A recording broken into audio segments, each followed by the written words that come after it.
Most people consider life a battle, but it is not a battle, it is a game. It is a game, however, which cannot be played successfully without the knowledge of spiritual law, and the Old and the New Testaments give the rules of the game with wonderful clearness. Jesus Christ taught that it was a great game of giving and receiving. Whatsoever a man soweth, that shall he also reap. This means that whatever man sends out in word or deed will return to him. What he gives, he will receive. If he gives hate, he will receive hate. If he gives love, he will receive love. If he gives criticism, he will receive criticism. If he lies, he will be lied to. If he cheats, he will be cheated. We are taught also that the imaging faculty plays a leading part in the game of life. Keep thy heart or imagination with all diligence, for out of it are the issues of life. Proverbs 4:23. This means that what man images, sooner or later externalizes in his affairs. I know of a man who feared a certain disease.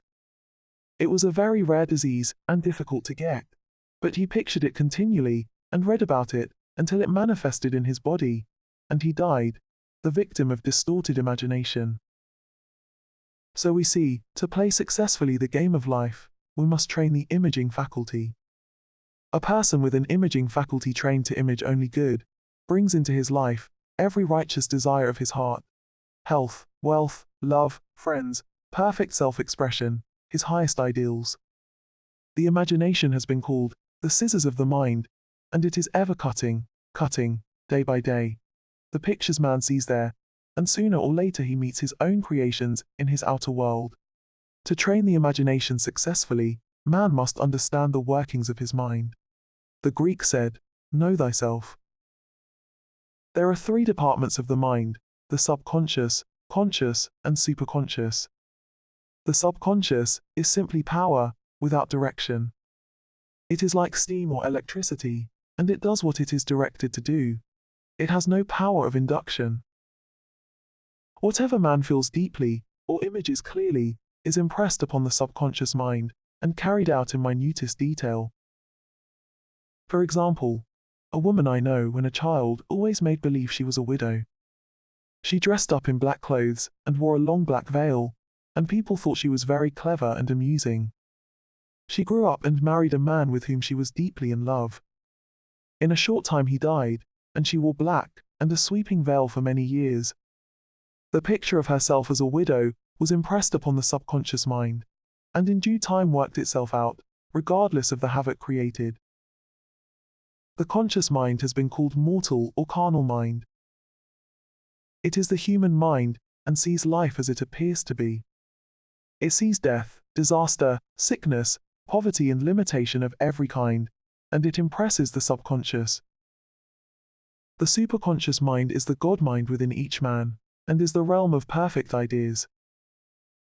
In it is the perfect pattern spoken of by Plato, the divine design, for there is a divine design for each person. There is a place that you are to fill, and no one else can fill, something you are to do, which no one else can do. There is a perfect picture of this in the superconscious mind. It usually flashes across the conscious as an unattainable ideal, something too good to be true. In reality, it is man's true destiny, or destination, flashed to him from the infinite intelligence which is within himself. Many people, however, are in ignorance of their true destinies, and are striving for things and situations which do not belong to them, and would only bring failure and dissatisfaction if attained. For example, a woman came to me and asked me to speak the word that she would marry a certain man with whom she was very much in love. She called him a B.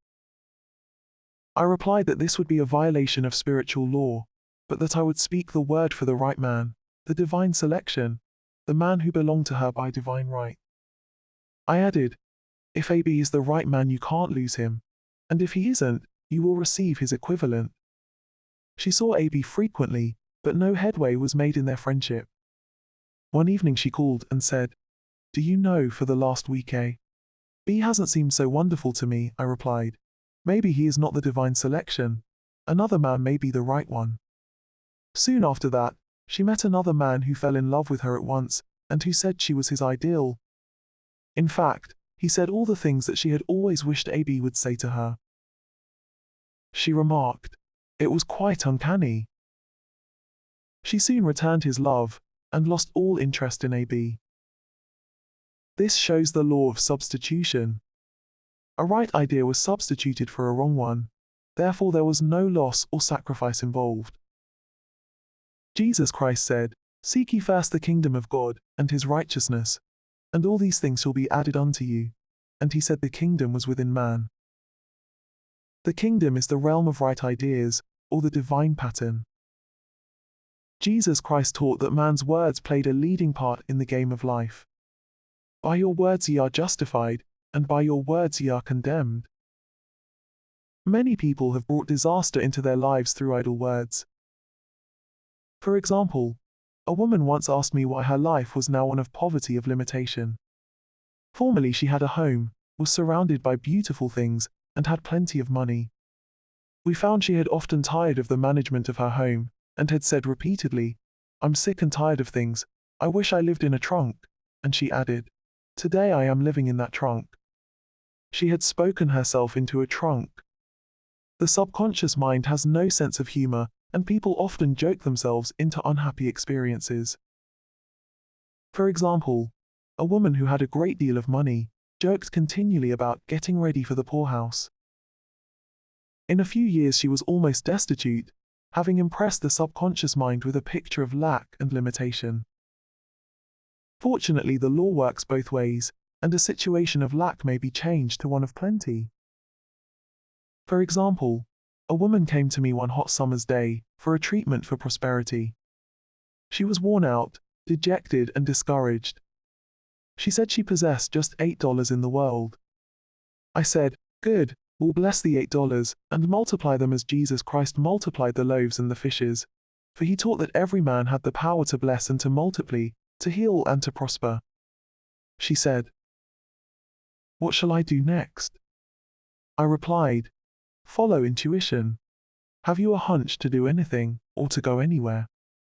Intuition means intuition, or to be taught from within. It is man's unerring guide, and I will deal more fully with its laws in a following chapter. The woman replied, "I don't know. I seem to have a hunch to go home. I've just enough money for car fare." Her home was in a distant city, and was one of lack and limitation, and the reasoning mind or intellect would have said, "Stay in New York and get work and make some money." I replied, "Then go home, never violate a hunch." I spoke the following words for her: "Infinite Spirit, open the way for great abundance for." She is an irresistible magnet for all that belongs to her by divine right. I told her to repeat it continually also. She left for home immediately. In calling on a woman one day, she linked up with an old friend of her family. Through this friend, she received thousands of dollars in a most miraculous way. She has said to me often, "Tell people about the woman who came to you with $8 and a hunch." There is always plenty on man's pathway, but it can only be brought into manifestation through desire, faith, or the spoken word. Jesus Christ brought out clearly that man must make the first move. "Ask, and it shall be given you. Seek, and ye shall find. Knock, and it shall be opened unto you." Matthew. In the scriptures we read, "Concerning the works of my hands, command ye me." Infinite intelligence, God, is ever ready to carry out man's smallest or greatest demands. Every desire, uttered or unexpressed, is a demand. We are often startled by having a wish suddenly fulfilled. For example, one Easter, having seen many beautiful rose trees in the florist's windows, I wished I would receive one, and for an instant saw it mentally being carried in the door. Easter came, and with it a beautiful rose tree. I thanked my friend the following day, and told her it was just what I had wanted. She replied, "I didn't send you a rose tree, I sent you lilies." The man had mixed the order and sent me a rose tree simply because I had started the law in action, and I had to have a rose tree. Nothing stands between man and his highest ideals and every desire of his heart but doubt and fear. When man can wish without worrying, every desire will be instantly fulfilled. I will explain more fully in a following chapter the scientific reason for this, and how fear must be erased from the consciousness. It is man's only enemy. Fear of lack, fear of failure, fear of sickness, fear of loss, and a feeling of insecurity on some plane.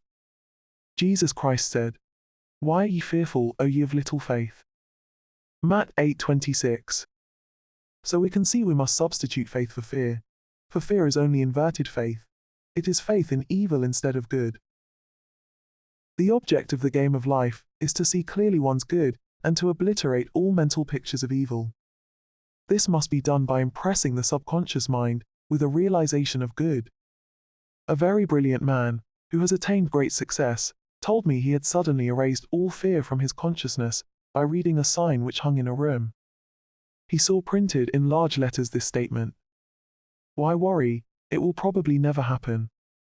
These words were stamped indelibly upon his subconscious mind, and he has now a firm conviction that only good can come into his life. Therefore, only good can manifest. In the following chapter, one will deal with the different methods of impressing the subconscious mind. It is man's faithful servant, but one must be careful to give it the right orders. Man has ever a silent listener at his side, his subconscious mind. Every thought, every word is impressed upon it, and carried out in amazing detail. It is like a singer making a record on the sensitive disc of the phonographic plate. Every note and tone of the singer's voice is registered. If he coughs or hesitates, it is registered also. So let us break all the old bad records in the subconscious mind, the records of our lives which we do not wish to keep, and make new and beautiful ones. Speak these words aloud, with power and conviction. I now smash and demolish, by my spoken word, every untrue record in my subconscious mind. They shall return to the dust heap of their native nothingness, for they came from my own vain imaginings. I now make my perfect records through the Christ within, the records of health, wealth, love, and perfect self-expression. This is the square of life, the game completed. In the following chapters, I will show how man can change his conditions by changing his words. Any man who does not know the power of the word is behind the times. Death and life are in the power of the tongue. Proverbs 18:21. The law of prosperity. Yea, the Almighty shall be thy defense, and thou shalt have plenty of silver. One of the greatest messages given to the race through the scriptures is that God is man's supply, and that man can release through his spoken word all that belongs to him by divine right. He must, however, have perfect faith in his spoken word. Isaiah said, "My word shall not return unto me void, but shall accomplish that whereunto it is sent." We know now that words and thoughts are a tremendous vibratory force, ever molding man's body and affairs. A woman came to me in great distress and said she was to be sued on the 15th of the month for $3,000. She knew no way of getting the money and was in despair. I told her God was her supply, and that there is a supply for every demand. So I spoke the word. I gave thanks that the woman would receive $3,000 at the right time in the right way. I told her she must have perfect faith, and act her perfect faith. The 15th came, but no money had materialized. She called me on the phone and asked what she was to do. I replied, "It is Saturday, so they won't sue you today. Your part is to act rich, thereby showing perfect faith that you will receive it by Monday." She asked me to lunch with her to keep up her courage. When I joined her at a restaurant, I said, "This is no time to economize. Order an expensive luncheon, act as if you have already received the $3,000. All things whatsoever ye ask in prayer, believing, ye shall receive." You must act as if you had already received. The next morning she called me on the phone and asked me to stay with her during the day. I said, "No, you are divinely protected, and God is never too late." In the evening she phoned again, greatly excited, and said, "My dear, a miracle has happened. I was sitting in my room this morning when the doorbell rang. I said to the maid, 'Don't let anyone in.' The maid, however, looked out the window and said, 'It's your cousin with the long white beard.' So I said, 'Call him back. I would like to see him.' He was just turning the corner when he heard the maid's voice, and he came back. He talked for about an hour, and just as he was leaving he said, "Oh, by the way, how are finances?" I told him I needed the money, and he said, "Why, my dear, I will give you $3,000 the first of the month." I didn't like to tell him I was going to be sued. What shall I do? I won't receive it till the first of the month, and I must have it tomorrow, I said. I'll keep on treating. I said, Spirit is never too late. I give thanks she has received the money on the invisible plane, and that it manifests on time. The next morning her cousin called her up and said, "Come to my office this morning, and I will give you the money." That afternoon, she had $3,000 to her credit in the bank, and wrote checks as rapidly as her excitement would permit. If one asks for success and prepares for failure, he will get the situation he is prepared for. For example, a man came to me asking me to speak the word that a certain debt would be wiped out. I found he spent his time planning what he would say to the man when he did not pay his bill, thereby neutralizing my words. He should have seen himself paying the debt. We have a wonderful illustration of this in the Bible, relating to the 3 kings who were in the desert, without water for their men and horses. They consulted the prophet Elisha, who gave them this astonishing message. "Thus saith the Lord, ye shall not see wind, neither shall ye see rain, yet make this valley full of ditches." Man must prepare for the thing he has asked for, when there isn't the slightest sign of it in sight. For example, a woman found it necessary to look for an apartment during the year when there was a great shortage of apartments in New York. It was considered almost an impossibility, and her friends were sorry for her and said, "Isn't it too bad? You'll have to store your furniture and live in a hotel," she replied. "You needn't feel sorry for me. I'm a Superman, and I'll get an apartment." She spoke the words, "Infinite Spirit, open the way for the right apartment." She knew there was a supply for every demand, and that she was unconditioned, working on the spiritual plane, and that one with God is a majority. She had contemplated buying new blankets when the tempter, the adverse thought or reasoning mind, suggested, "Don't buy the blankets, perhaps, after all, you won't get an apartment, and you will have no use for them." She promptly replied to herself, "I'll dig my ditches by buying the blankets." So she prepared for the apartment, acted as though she already had it. She found one in a miraculous way, and it was given to her although there were over 200 other applicants. The blankets showed active faith. It is needless to say that the ditches dug by the 3 kings in the desert were filled to overflowing. Read 2 Kings. Getting into the spiritual swing of things is no easy matter for the average person. The adverse thoughts of doubt and fear surge from the subconscious. They are the army of the aliens, which must be put to flight. This explains why it is so often darkest before the dawn. A big demonstration is usually preceded by tormenting thoughts. Having made a statement of high spiritual truth, one challenges the old beliefs in the subconscious, and error is exposed to be put out. This is the time when one must make his affirmations of truth repeatedly, and rejoice and give thanks that he has already received. "Before ye call, I shall answer." This means that every good and perfect gift is already man's awaiting his recognition. Man can only receive what he sees himself receiving. The children of Israel were told that they could have all the land they could see. This is true of every man. He has only the land within his own mental vision. Every great work, every big accomplishment, has been brought into manifestation through holding to the vision, and often just before the big achievement comes apparent failure and discouragement. The children of Israel, when they reached the promised land, were afraid to go in, for they said it was filled with giants who made them feel like grasshoppers. And there we saw the giants, and we were in our own sight as grasshoppers. This is almost every man's experience. However, the one who knows spiritual law is undisturbed by appearance and rejoices while he is yet in captivity. That is, he holds to his vision and gives thanks that the end is accomplished, he has received. Jesus Christ gave a wonderful example of this. He said to his disciples, "Say not ye, There are yet 4 months, and then cometh the harvest. Behold, I say unto you, lift up your eyes and look on the fields, for they are ripe already to harvest. His clear vision pierced the world of matter, and he saw clearly the fourth-dimensional world, things as they really are, perfect and complete in divine mind. So man must ever hold the vision of his journey's end, and demand the manifestation of that which he has already received. It may be his perfect health, love, supply, self-expression, home or friends.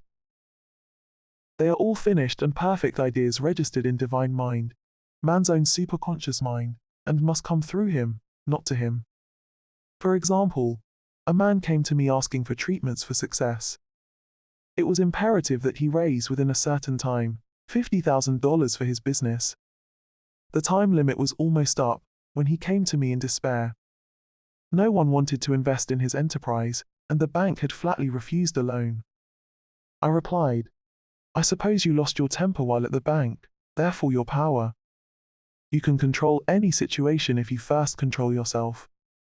Go back to the bank, I added, and I will treat. My treatment was, you are identified in love with the spirit of everyone connected with the bank. Let the divine idea come out of this situation, he replied. Woman, you are talking about an impossibility. Tomorrow is Saturday. The bank closes at 12, and my train won't get me there until 10, and the time limit is up tomorrow, and anyway they won't do it. It's too late, I replied.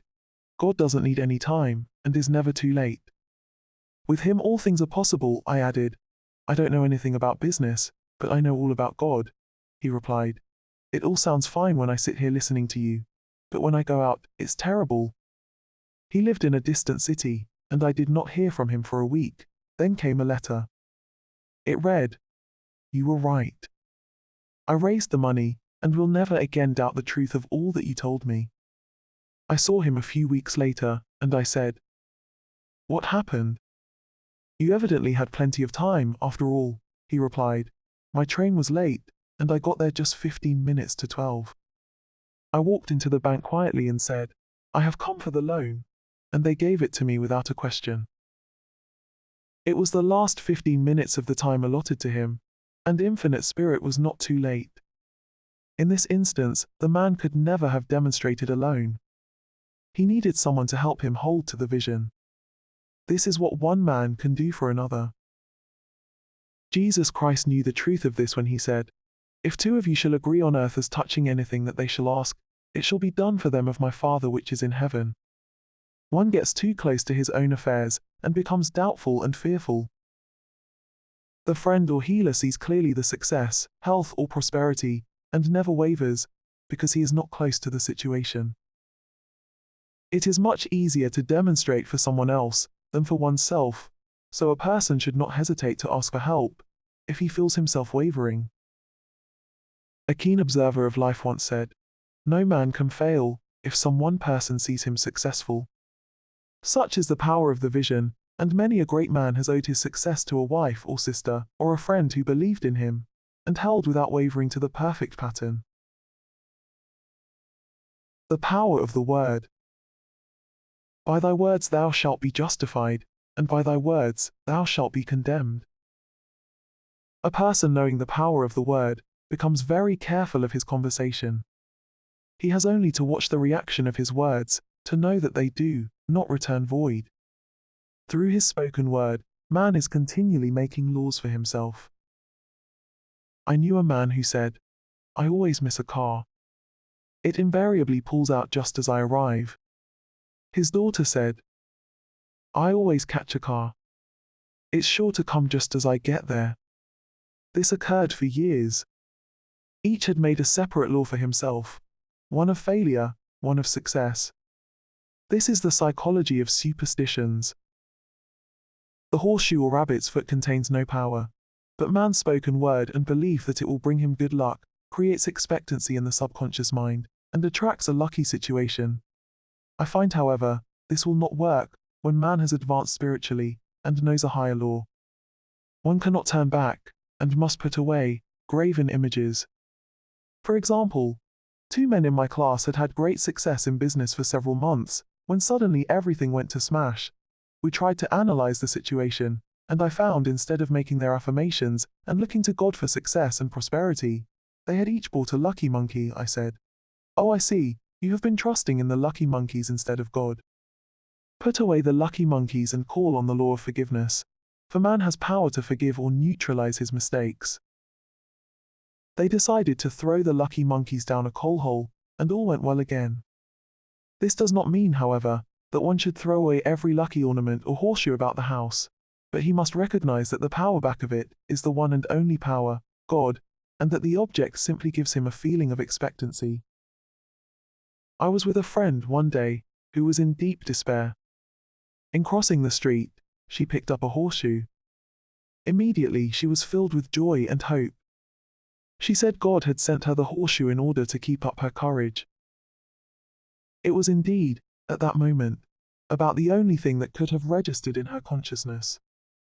Her hope became faith, and she ultimately made a wonderful demonstration.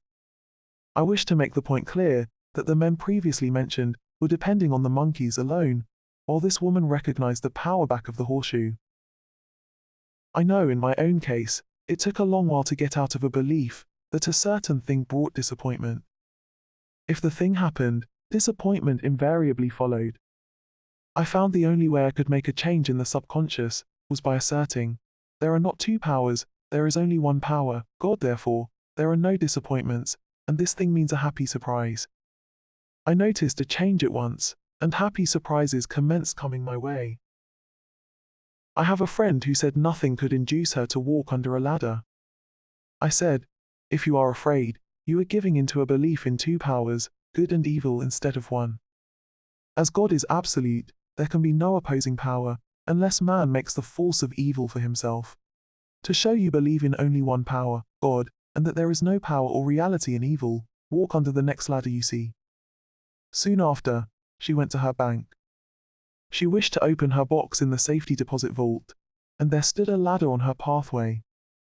It was impossible to reach the box without passing under the ladder. She quailed with fear and turned back. She could not face the lion on her pathway. However, when she reached the street, my words rang in her ears, and she decided to return and walk under it. It was a big moment in her life, for ladders had held her in bondage for years. She retraced her steps to the vault, and the ladder was no longer there. This so often happens. If one is willing to do a thing he is afraid to do, he does not have to. It is the law of non-resistance, which is so little understood. Someone has said that courage contains genius and magic. Face a situation fearlessly, and there is no situation to face. It falls away of its own weight. The explanation is that fear attracted the ladder on the woman's pathway, and fearlessness removed it. Thus the invisible forces are ever working for man, who is always pulling the strings himself, though he does not know it. Owing to the vibratory power of words, whatever man voices, he begins to attract. People who continually speak of disease invariably attract it. After man knows the truth, he cannot be too careful of his words. For example, I have a friend who often says on the phone, "Do come to see me and have a fine old-fashioned chat." This old-fashioned chat means an hour of about 500 to 1,000 destructive words, the principal topics being loss, lack, failure, and sickness. I reply, "No, I thank you. I've had enough old-fashioned chats in my life. They are too expensive, but I will be glad to have a new-fashioned chat and talk about what we want, not what we don't want." There is an old saying that man only dares use his words for three purposes: to heal, bless, or prosper. What man says of others will be said of him, and what he wishes for another, he is wishing for himself. Curses like chickens come home to roost. If a man wishes someone bad luck, he is sure to attract bad luck himself. If he wishes to aid someone to success, he is wishing and aiding himself to success. The body may be renewed and transformed through the spoken word and clear vision, and disease be completely wiped out of the consciousness. The metaphysician knows that all disease has a mental correspondence, and in order to heal the body, one must first heal the soul. The soul is the subconscious mind, and it must be saved from wrong thinking. In the 23rd Psalm we read, "He restoreth my soul." This means that the subconscious mind or soul must be restored with the right ideas, and the mystical marriage is the marriage of the soul and the spirit, or the subconscious and superconscious mind. They must be one. When the subconscious is flooded with the perfect ideas of the superconscious, God and man are one. I and the Father are one. That is, he is one with the realm of perfect ideas. He is the man made in God's likeness and image, imagination, and is given power and dominion over all created things, his mind, body and affairs. It is safe to say that all sickness and unhappiness come from the violation of the law of love. A new commandment I give unto you, love one another, and in the game of life, love or goodwill takes every trick. For example, a woman I know had for years an appearance of a terrible skin disease. The doctors told her it was incurable, and she was in despair. She was on the stage, and she feared she would soon have to give up her profession, and she had no other means of support. She, however, procured a good engagement, and on the opening night made a great hit. She received flattering notices from the critics, and was joyful and elated.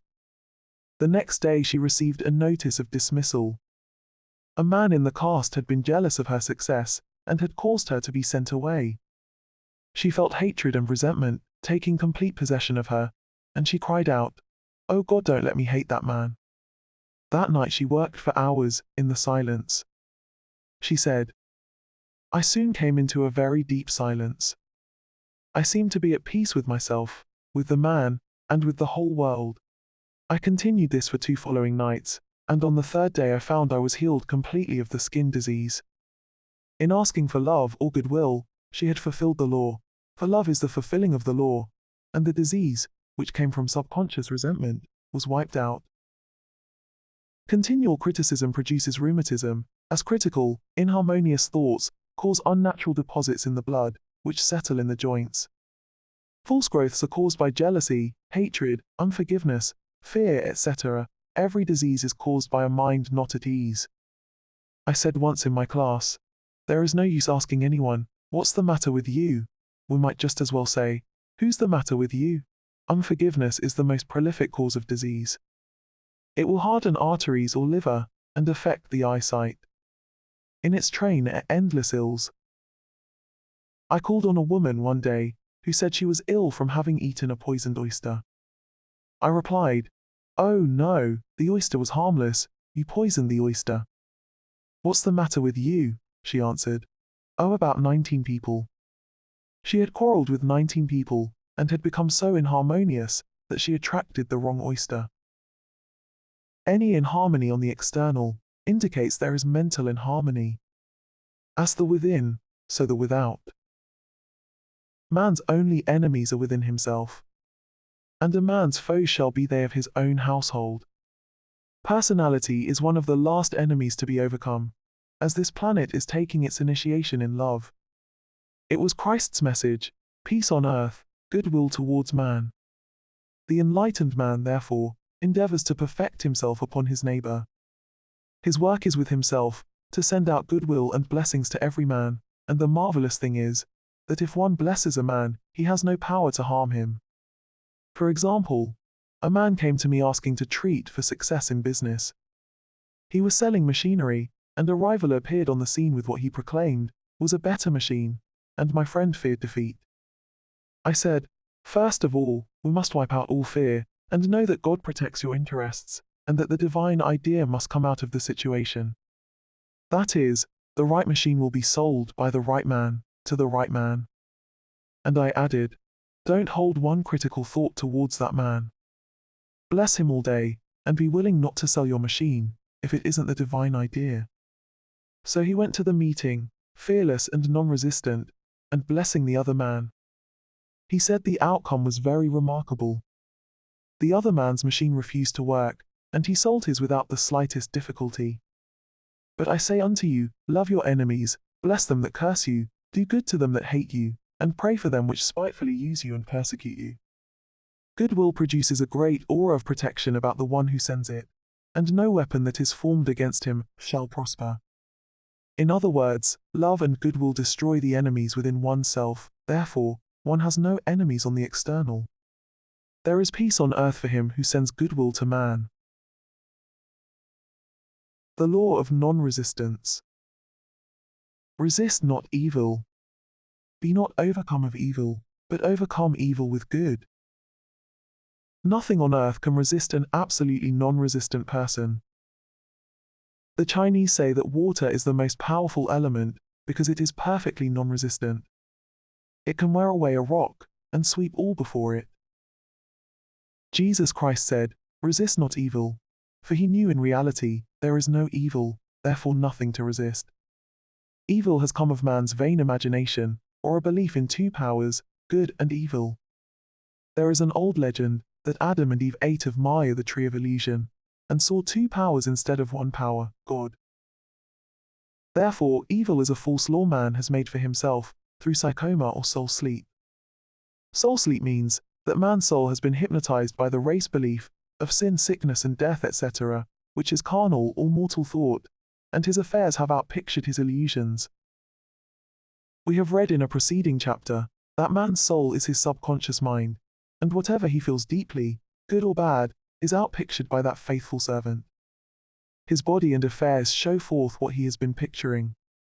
The sick man has pictured sickness, the poor man, poverty, the rich man, wealth.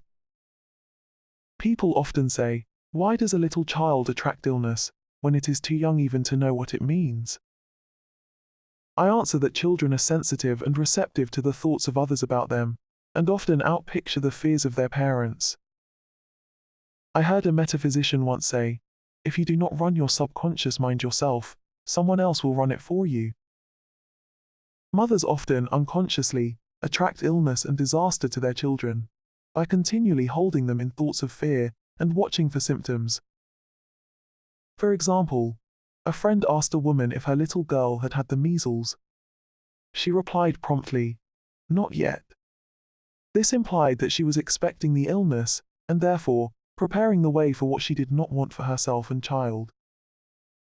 However, the man who is centered and established in right thinking, the man who sends out only goodwill to his fellow man, and who is without fear, cannot be touched or influenced by the negative thoughts of others. In fact, he could then receive only good thoughts, as he himself sends forth only good thoughts. Resistance is hell, for it places man in a state of torment. A metaphysician once gave me a wonderful recipe for taking every trick in the game of life. It is the acme of non-resistance. He gave it in this way. At one time in my life, I baptized children, and of course, they had many names. Now I no longer baptize children, but I baptize events, but I give every event the same name. If I have a failure, I baptize its success, in the name of the Father, and of the Son, and of the Holy Ghost. In this, we see the great law of transmutation, founded on non-resistance. Through his spoken word, every failure was transmuted into success. For example, a woman who required money, and who knew the spiritual law of opulence, was thrown continually in a business way, with a man who made her feel very poor. He talked lack and limitation, and she commenced to catch his poverty thoughts, so she disliked him, and blamed him for her failure. She knew in order to demonstrate her supply, she must first feel that she had received. A feeling of opulence must precede its manifestation. It dawned upon her, one day, that she was resisting the situation, and seeing two powers instead of one. So she blessed the man and baptized the situation, success. She affirmed, "As there is only one power, God, this man is here for my good and my prosperity," just what he did not seem to be there for. Soon after that she met, through this man, a woman who gave her for a service rendered several $1,000s, and the man moved to a distant city and faded harmoniously from her life. Make the statement, "Every man is a golden link in the chain of my good," for all men are God in manifestation, awaiting the opportunity given by man himself to serve the divine plan of his life. Bless your enemy, and you rob him of his ammunition. His arrows will be transmuted into blessings.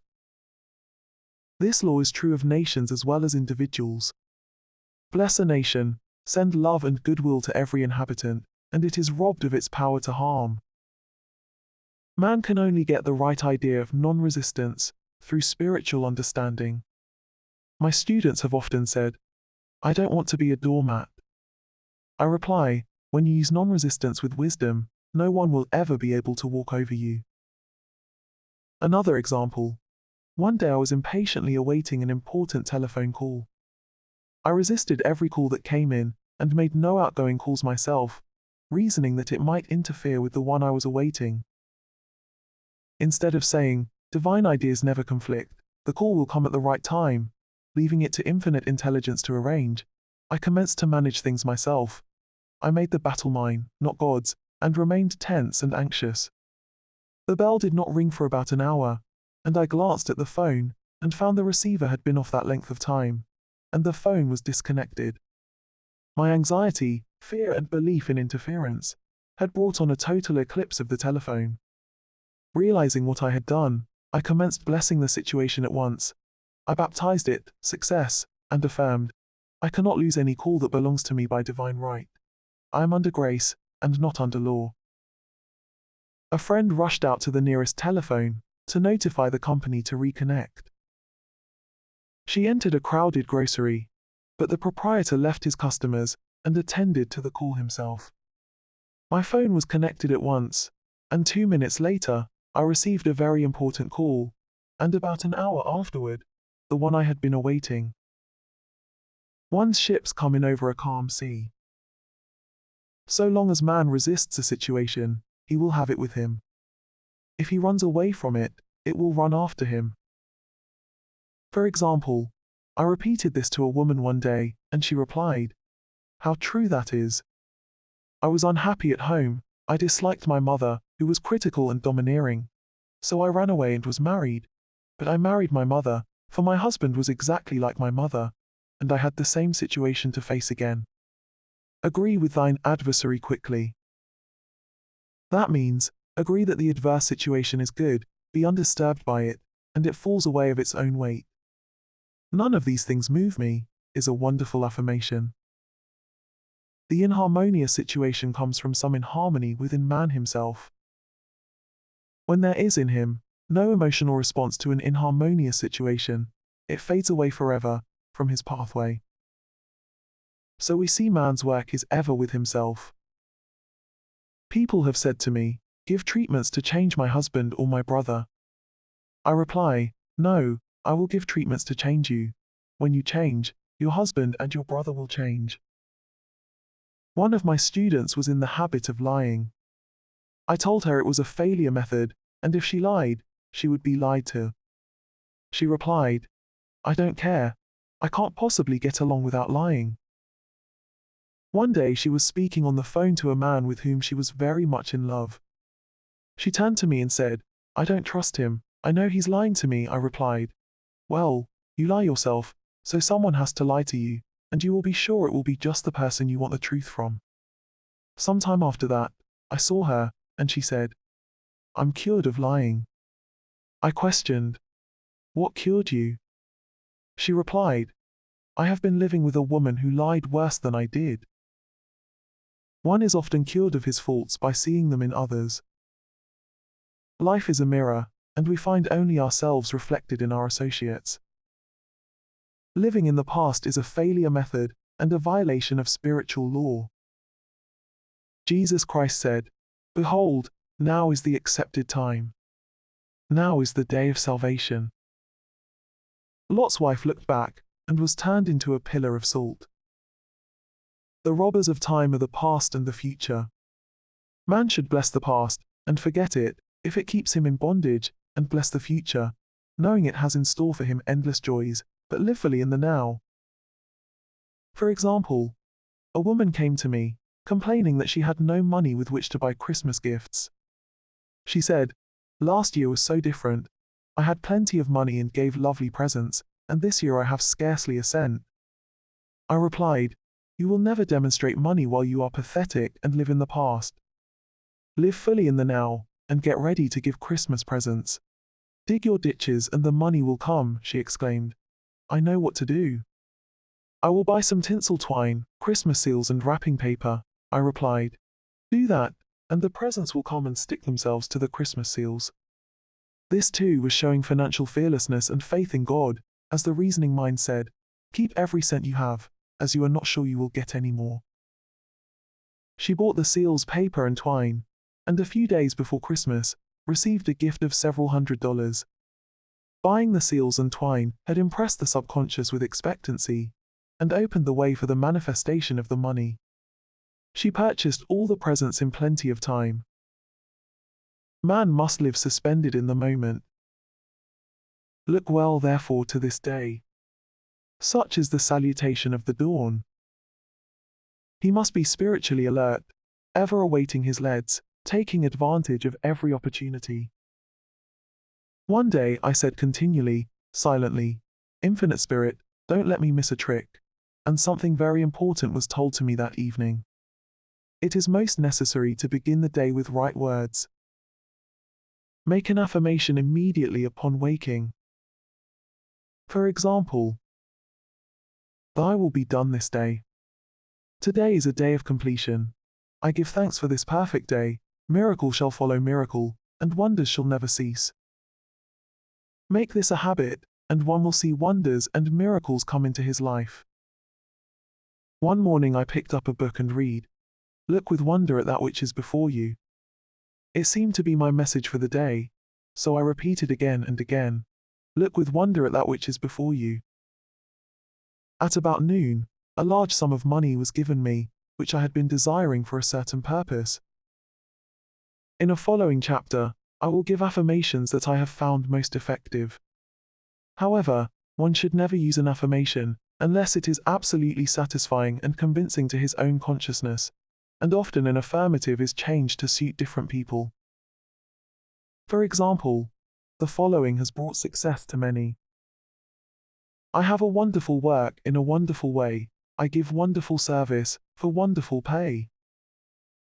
I gave the first 2 lines to one of my students, and she added the last 2.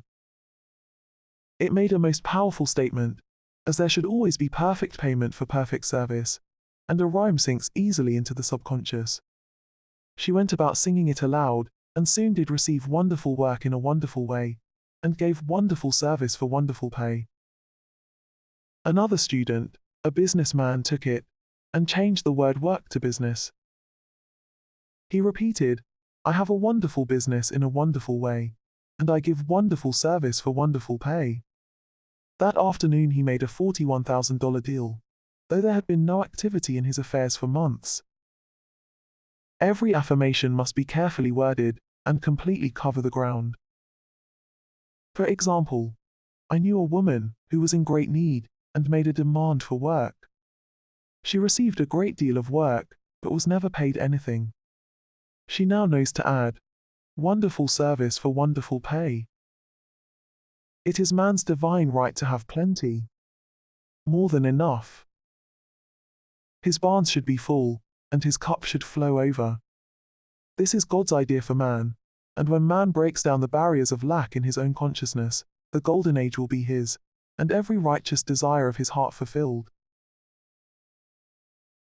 The law of karma and the law of forgiveness. Man receives only that which he gives. The game of life is a game of boomerangs. Man's thoughts, deeds, and words return to him sooner or later, with astounding accuracy. This is the law of karma, which is Sanskrit for come back. Whatsoever a man soweth, that shall he also reap. For example, a friend told me this story of herself, illustrating the law. She said, "I make all my karma on my aunt. Whatever I say to her, someone says to me. I am often irritable at home, and one day said to my aunt, who was talking to me during dinner, 'No more talk, I wish to eat in peace.' The following day, I was lunching with a woman with whom I wished to make a great impression. I was talking animatedly when she said, 'No more talk, I wish to eat in peace.' My friend is high in consciousness, so her karma returns much more quickly than to one on the mental plane. The more man knows, the more he is responsible for, and a person with a knowledge of spiritual law, which he does not practice, suffers greatly in consequence. The fear of the Lord law is the beginning of wisdom. If we read the word Lord law, it will make many passages in the Bible much clearer. Vengeance is mine, I will repay, saith the Lord, law. It is the law which takes vengeance, not God. God sees man perfect, created in his own image, imagination, and given power and dominion. This is the perfect idea of man, registered in divine mind, awaiting man's recognition. For man can only be what he sees himself to be, and only attain what he sees himself attaining. Nothing ever happens without an onlooker, is an ancient saying. Man sees first his failure or success, his joy or sorrow, before it swings into visibility from the scene set in his own imagination. We have observed this in the mother picturing disease for her child, or a woman seeing success for her husband. Jesus Christ said, "And ye shall know the truth, and the truth shall make you free." So we see freedom from all unhappy conditions comes through knowledge, a knowledge of spiritual law. Obedience precedes authority, and the law obeys man when he obeys the law. The law of electricity must be obeyed before it becomes man's servant. When handled ignorantly, it becomes man's deadly foe. So with the laws of mind. For example, a woman with a strong personal will wished she owned a house which belonged to an acquaintance, and she often made mental pictures of herself living in the house. In the course of time, the man died, and she moved into the house. Several years afterwards, coming into the knowledge of spiritual law, she said to me, "Do you think I had anything to do with that man's death?" I replied, "Yes, your desire was so strong, everything made way for it, but you paid your karmic debt. Your husband, whom you loved devotedly, died soon after, and the house was a white elephant on your hands for years." The original owner, however, could not have been affected by her thoughts had he been positive in the truth, nor her husband, but they were both under karmic law. The woman should have said, feeling the great desire for the house, "Infinite intelligence, give me the right house, equally as charming as this, the house which is mine by divine right." The divine selection would have given perfect satisfaction, and brought good to all. The divine pattern is the only safe pattern to work by. Desire is a tremendous force, and must be directed in the right channels, or chaos ensues. In demonstrating, the most important step is the first step, to ask aright. Man should always demand only that which is his by divine right. To go back to the illustration, had the woman taken this attitude, "If this house I desire is mine, I cannot lose it, if it is not, give me its equivalent," the man might have decided to move out, harmoniously, had it been the divine selection for her, or another house would have been substituted. Anything forced into manifestation through personal will is always ill-got and has ever bad success. Man is admonished, "My will be done, not thine," and the curious thing is, man always gets just what he desires when he does relinquish personal will, thereby enabling infinite intelligence to work through him. Stand ye still and see the salvation of the Lord. Law. For example, a woman came to me in great distress. Her daughter had determined to take a very hazardous trip, and the mother was filled with fear. She said she had used every argument, had pointed out the dangers to be encountered, and forbidden her to go, but the daughter became more and more rebellious and determined. I said to the mother, "You are forcing your personal will upon your daughter, which you have no right to do, and your fear of the trip is only attracting it, for man attracts what he fears." I added, "Let go, and take your mental hands off, put it in God's hands, and use this statement. I put this situation in the hands of infinite love and wisdom. If this trip is the divine plan, I bless it, and no longer resist. But if it is not divinely planned, I give thanks that it is now dissolved and dissipated." A day or two after that, her daughter said to her, "Mother, I have given up the trip," and the situation returned to its native nothingness. It is learning to stand still, which seems so difficult for man. I will deal more fully with this law in the chapter on non-resistance. I will give another example of sowing and reaping, which came in the most curious way. A woman came to me saying, she had received a counterfeit $20 bill, given to her at the bank. She was much disturbed for, she said, the people at the bank will never acknowledge their mistake. I replied, "Let us analyze the situation and find out why you attracted it." She thought a few moments and exclaimed, "I know it. I sent a friend a lot of stage money, just for a joke."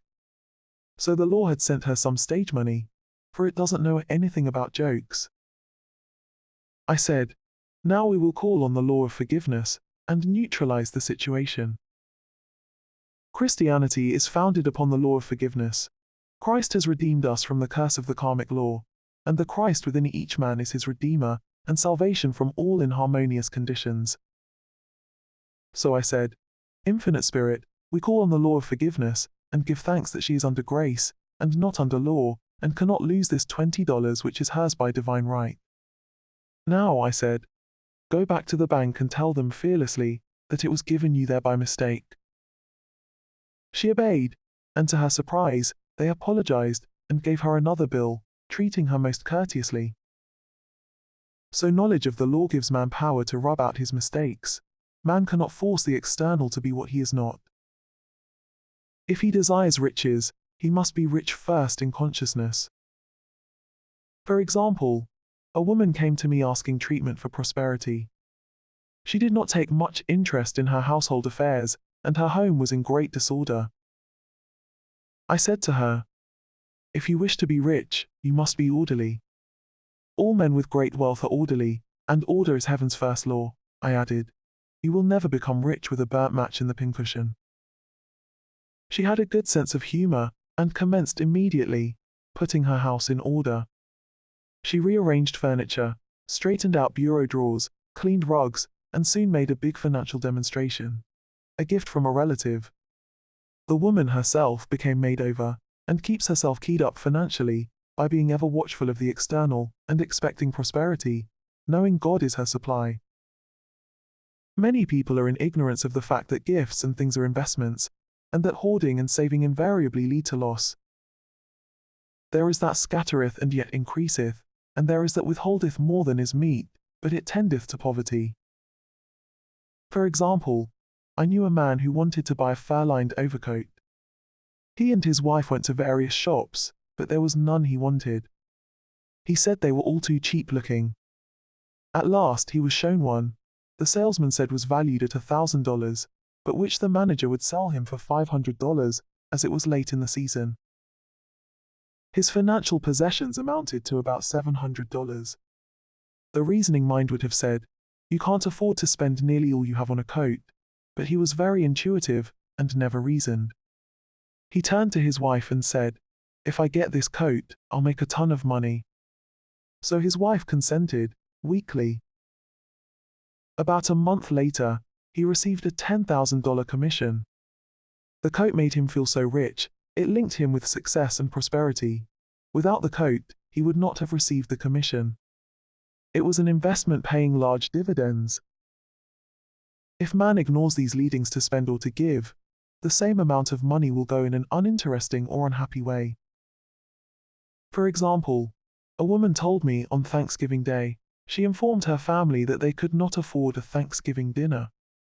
She had the money, but decided to save it. A few days later, someone entered her room and took from the bureau drawer the exact amount the dinner would have cost. The law always stands back of the man who spends fearlessly with wisdom. For example, one of my students was shopping with her little nephew. The child clamored for a toy, which she told him she could not afford to buy. She realized suddenly that she was seeking lack, and not recognizing God as her supply. So she bought the toy, and on her way home, picked up in the street the exact amount of money she had paid for it. Man's supply is inexhaustible and unfailing when fully trusted, but faith or trust must precede the demonstration. According to your faith, be it unto you. Faith is the substance of things hoped for, the evidence of things not seen, for faith holds the vision steady, and the adverse pictures are dissolved and dissipated, and in due season we shall reap, if we faint not. Jesus Christ brought the good news, the gospel, that there was a higher law than the law of karma, and that law transcends the law of karma. It is the law of grace, or forgiveness. It is the law which frees man from the law of cause and effect, the law of consequence, under grace, and not under law. We are told that on this plane, man reaps where he has not sown. The gifts of God are simply poured out upon him. All that the kingdom affords is his. This continued state of bliss awaits the man who has overcome the race or world thought.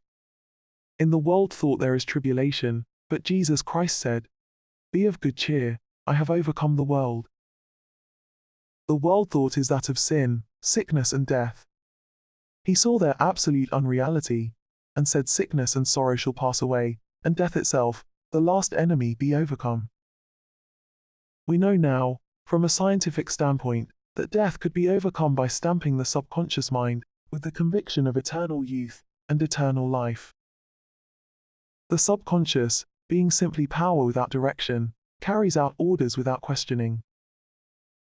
Working under the direction of the superconscious, the Christ or God within man, the resurrection of the body would be accomplished. Man would no longer throw off his body in death, it would be transformed into the body electric, sung by Walt Whitman, for Christianity is founded upon the forgiveness of sins and an empty tomb. Casting the burden. Impressing the subconscious. When man knows his own powers and the workings of his mind, his great desire is to find an easy and quick way to impress the subconscious with good, for simply an intellectual knowledge of the truth will not bring results. In my own case, I found the easiest way is in casting the burden. A metaphysician once explained it in this manner. He said, "The only thing which gives anything weight in nature is the law of gravitation, and if a boulder could be taken high above the planet, there would be no weight in that boulder. And that is what Jesus Christ meant when he said, 'My yoke is easy, and my burden is light.'" He had overcome the world vibration and functioned in the fourth dimensional realm, where there is only perfection, completion, life and joy. He said, "Come to me all ye that labor and are heavy laden, and I will give you rest. Take my yoke upon you, for my yoke is easy, and my burden is light." We are also told in the 55th Psalm, to cast thy burden upon the Lord. Many passages in the Bible state that the battle is God's not man's, and that man is always to stand still and see the salvation of the Lord. This indicates that the superconscious mind, or Christ within, is the department which fights man's battle and relieves him of burdens.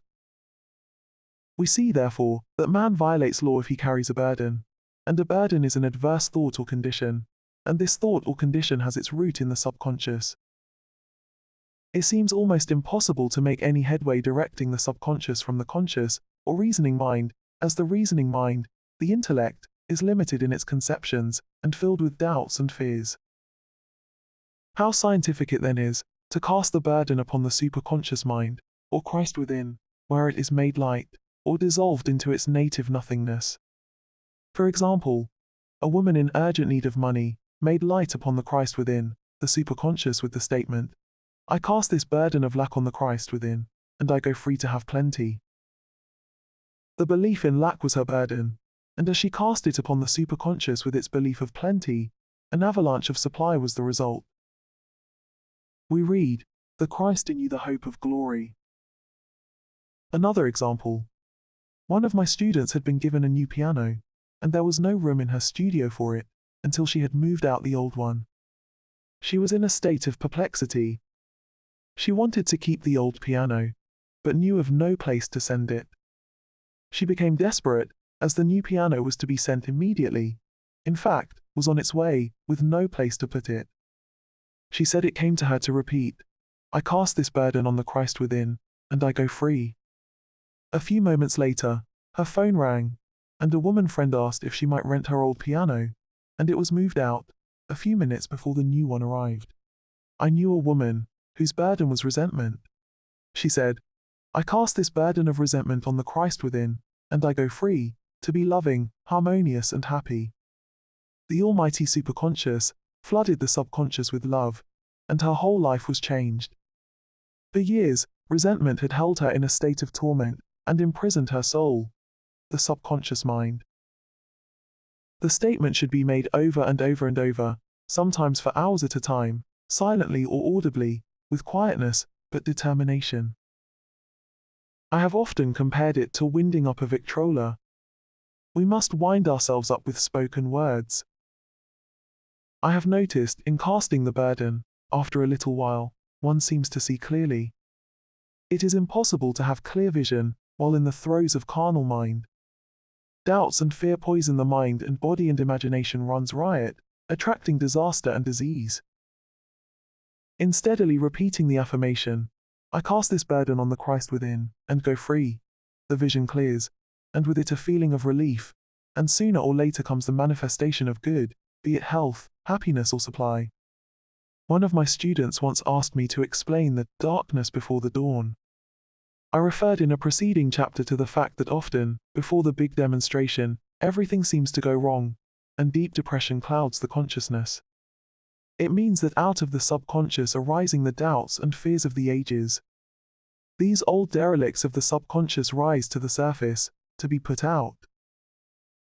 It is then that man should clap his cymbals like Jehoshaphat, and give thanks that he is saved, even though he seems surrounded by the enemy, the situation of lack or disease. The student continued, "How long must one remain in the dark?" And I replied, "Until one can see in the dark, and casting the burden enables one to see in the dark." In order to impress the subconscious, active faith is always essential. Faith without works is dead. In these chapters I have endeavored to bring out this point. Jesus Christ showed active faith when he commanded the multitude to sit down on the ground, before he gave thanks for the loaves and the fishes. I will give another example, showing how necessary this step is. In fact, active faith is the bridge over which man passes to his promised land. Through misunderstanding, a woman had been separated from her husband, whom she loved deeply. He refused all offers of reconciliation and would not communicate with her in any way. Coming into the knowledge of spiritual law, she denied the appearance of separation. She made this statement, "There is no separation in divine mind, therefore, I cannot be separated from the love and companionship which are mine by divine right."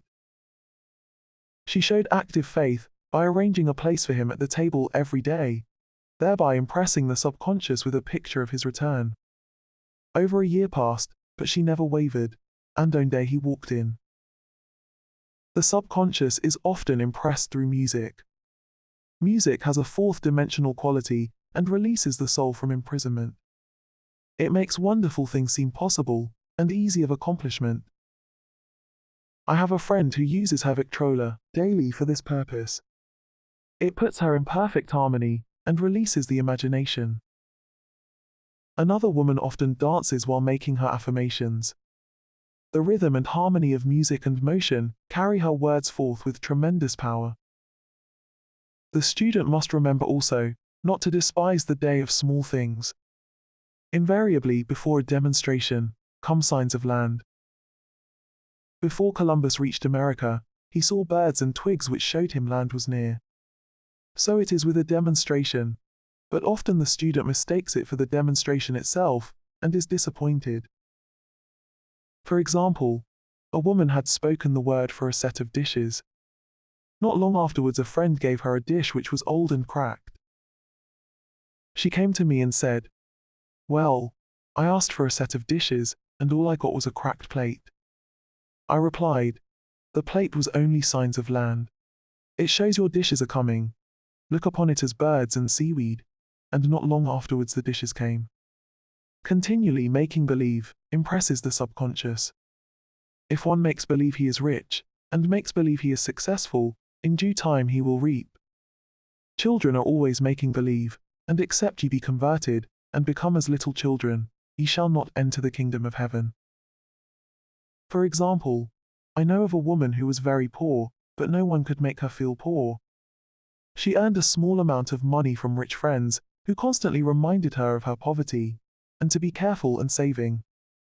Regardless of their admonitions, she would spend all her earnings on a hat, or make someone a gift, and be in a rapturous state of mind.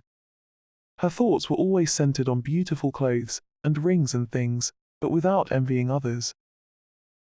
She lived in the world of the wondrous, and only riches seemed real to her. Before long she married a rich man, and the rings and things became visible. I do not know whether the man was the divine selection, but opulence had to manifest in her life, as she had imaged only opulence. There is no peace or happiness for man until he has erased all fear from the subconscious. Fear is misdirected energy and must be redirected or transmuted into faith. Jesus Christ said, Why are ye fearful, O ye of little faith? All things are possible to him that believeth. I am asked, so often by my students, how can I get rid of fear? I reply, by walking up to the thing you are afraid of. The lion takes its fierceness from your fear.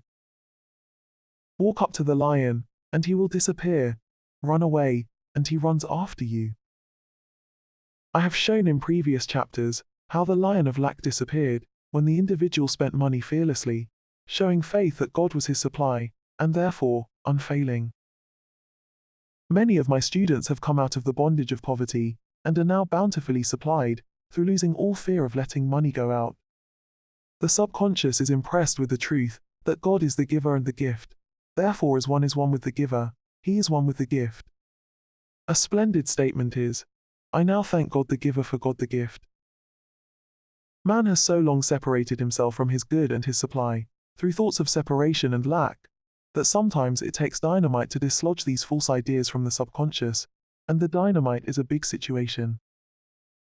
We see in the foregoing illustration how the individual was freed from his bondage by showing fearlessness.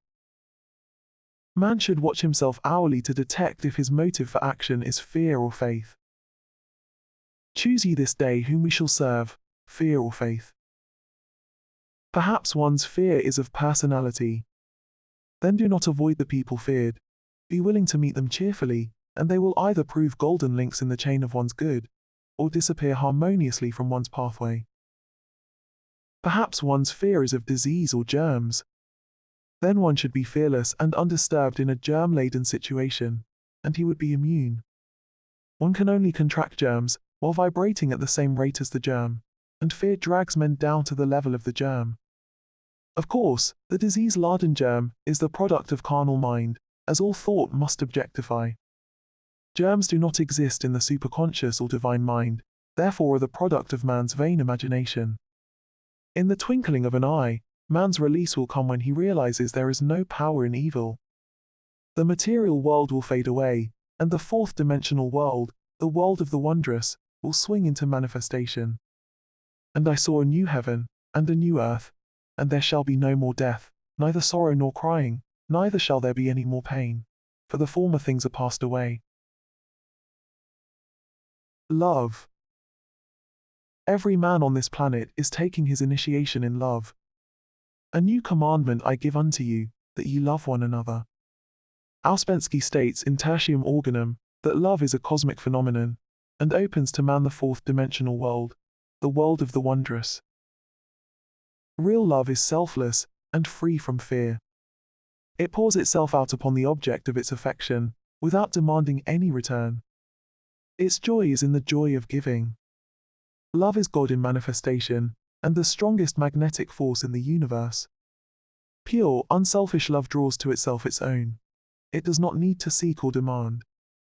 Scarcely anyone has the faintest conception of real love. Man is selfish, tyrannical or fearful in his affections, thereby losing the thing he loves.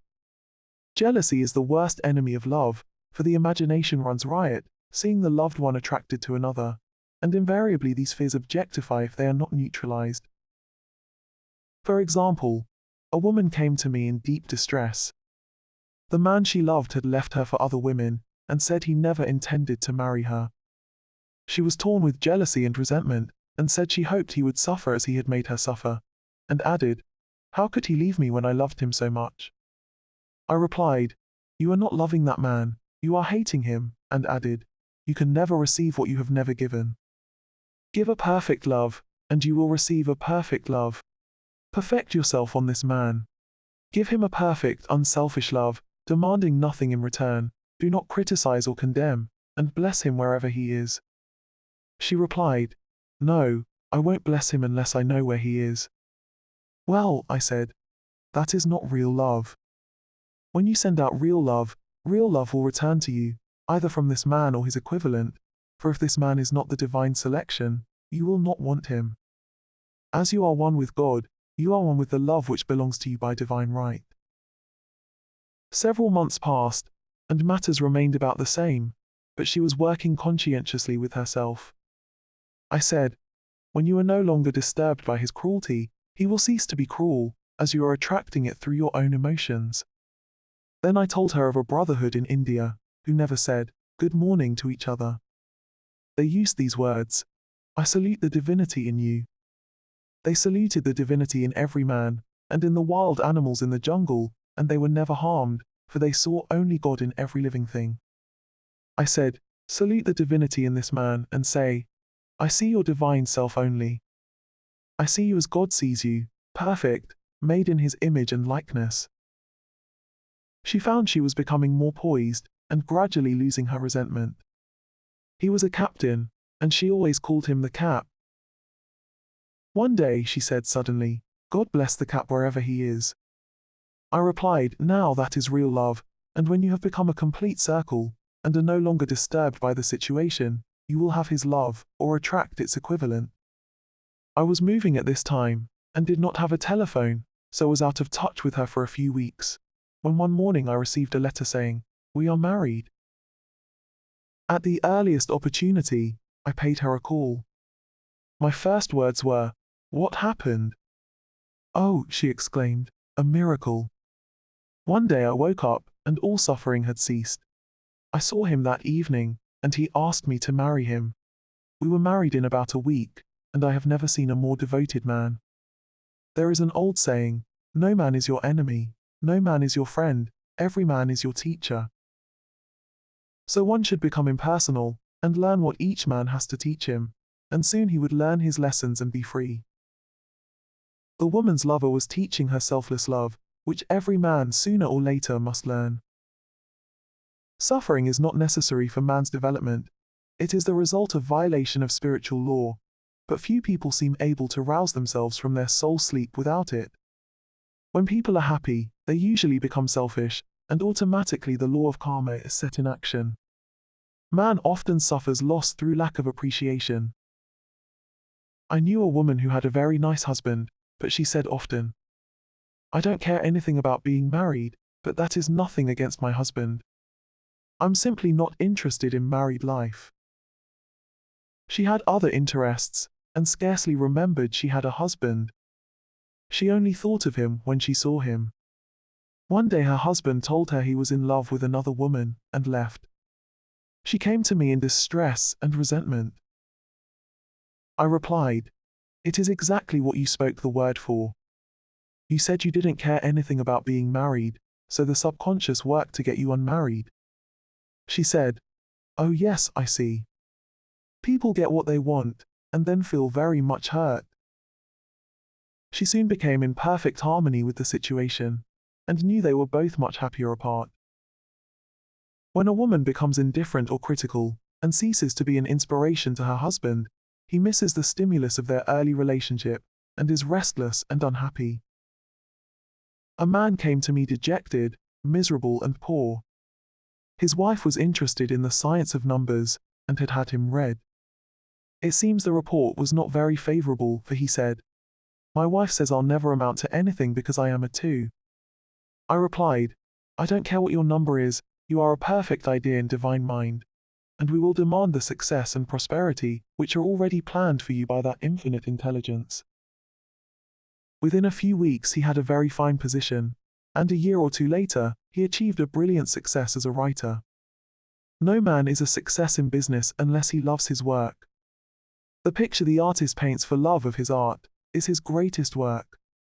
The potboiler is always something to live down. No man can attract money if he despises it.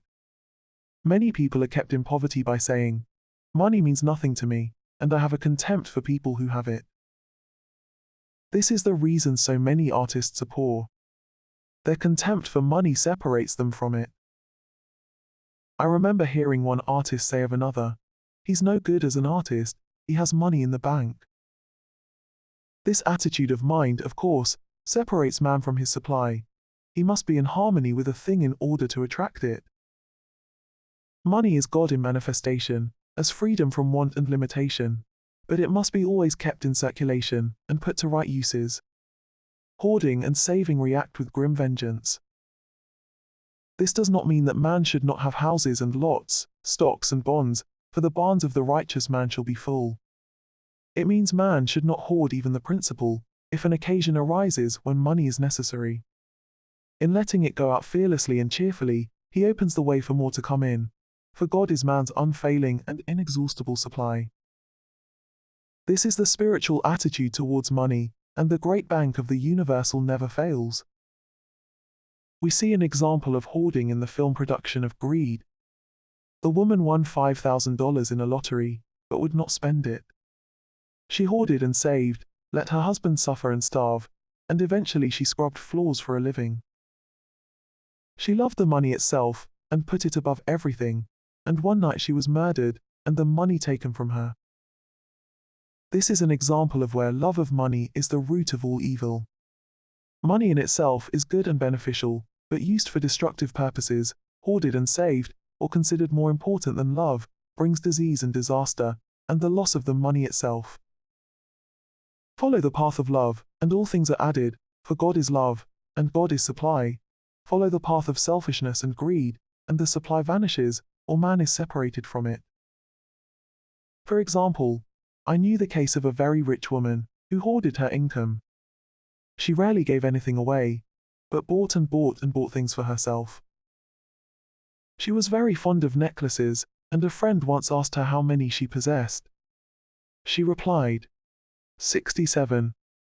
She bought them and put them away, carefully wrapped in tissue paper. Had she used the necklaces, it would have been quite legitimate, but she was violating the law of use. Her closets were filled with clothes she never wore, and jewels which never saw the light. The woman's arms were gradually becoming paralyzed from holding on to things, and eventually she was considered incapable of looking after her affairs, and her wealth was handed over to others to manage. So man, in ignorance of the law, brings about his own destruction. All disease, all unhappiness, come from the violation of the law of love. Man's boomerangs of hate, resentment, and criticism come back laden with sickness and sorrow. Love seems almost a lost art, but the man with the knowledge of spiritual law knows it must be regained, for without it, he has become a sounding brass and tinkling cymbals. For example, I had a student who came to me, month after month, to clean her consciousness of resentment. After a while, she arrived at the point where she resented only one woman, but that one woman kept her busy. Little by little, she became poised and harmonious, and one day, all resentment was wiped out. She came in radiant, and exclaimed, "You can't understand how I feel." The woman said something to me, and instead of being furious I was loving and kind, and she apologized, and was perfectly lovely to me. No one can understand the marvelous lightness I feel within. Love and goodwill are invaluable in business. For example, a woman came to me, complaining of her employer. She said she was cold and critical, and knew she did not want her in the position. Well, I replied, salute the divinity in the woman and send her love. She said, I can't. She's a marble woman. I answered, you remember the story of the sculptor who asked for a certain piece of marble. He was asked why he wanted it, and he replied, because there is an angel in the marble, and out of it he produced a wonderful work of art. She said, very well, I'll try it. A week later she came back and said, I did what you told me to, and now the woman is very kind, and took me out in her car. People are sometimes filled with remorse for having done someone an unkindness, perhaps years ago. If the wrong cannot be righted, its effect can be neutralized by doing someone a kindness in the present. This one thing I do, forgetting those things which are behind, and reaching forth unto those things which are before. Sorrow, regret, and remorse tear down the cells of the body, and poison the atmosphere of the individual. A woman said to me in deep sorrow, treat me to be happy and joyous, for my sorrow makes me so irritable with the members of my family, that I keep making more karma. I was asked to treat a woman who was mourning for her daughter. I denied all belief in loss and separation, and affirmed that God was the woman's joy, love, and peace. The woman gained her poise at once, but sent word by her son not to treat any longer, because she was so happy it wasn't respectable. So, mortal mind loves to hang on to its griefs and regrets. I knew a woman who went about bragging of her troubles, so of course, she always had something to brag about. The old idea was if a woman did not worry about her children, she was not a good mother.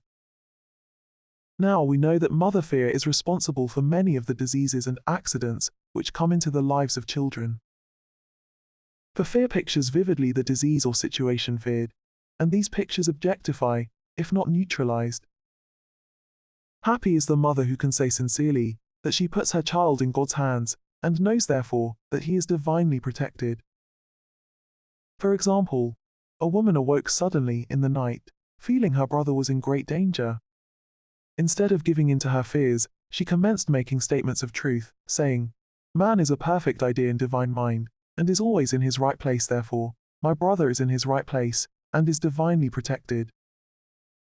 The next day she found that her brother had been in close proximity to an explosion in a mine, but had miraculously escaped.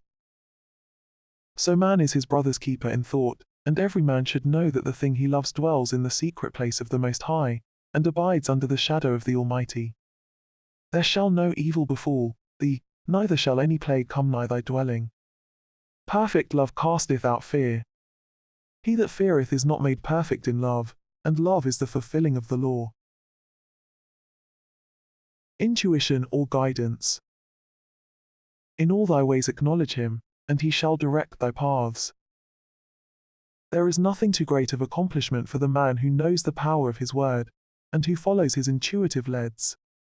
By the word he starts in action, unseen forces, and can rebuild his body, or remold his affairs. It is therefore of the utmost importance to choose the right words, and the student carefully selects the affirmation he wishes to catapult into the invisible. He knows that God is his supply, that there is a supply for every demand, and that his spoken word releases this supply. Ask and ye shall receive. Man must make the first move. Draw nigh to God, and he will draw nigh to you. I have often been asked just how to make a demonstration.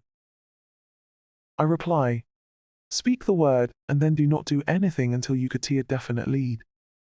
Demand the lead saying, Infinite Spirit, reveal to me the way, let me know if there is anything for me to do. The answer will come through intuition, or hunch, a chance remark from someone, or a passage in a book, etc., etc.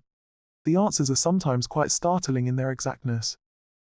For example, a woman desired a large sum of money. She spoke the words, Infinite Spirit, open the way for my immediate supply, let all that is mine by divine right now reach me, in great avalanches of abundance. Then she added, give me a definite lead, let me know if there is anything for me to do. The thought came quickly, give a certain friend, who had helped her spiritually, $100. She told her friend who said, wait and get another lead before giving it.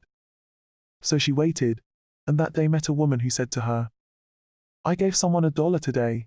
It was just as much for me as it would be for you to give someone 100. This was indeed an unmistakable lead, so she knew she was right in giving the $100. It was a gift which proved a great investment, for shortly after that, a large sum of money came to her in a remarkable way. Giving opens the way for receiving. In order to create activity in finances, one should give. Tithing or giving 1/10 of one's income is an old Jewish custom and is sure to bring increase. Many of the richest men in this country have been tithers, and I have never known it to fail as an investment. The 10th part goes forth and returns blessed and multiplied.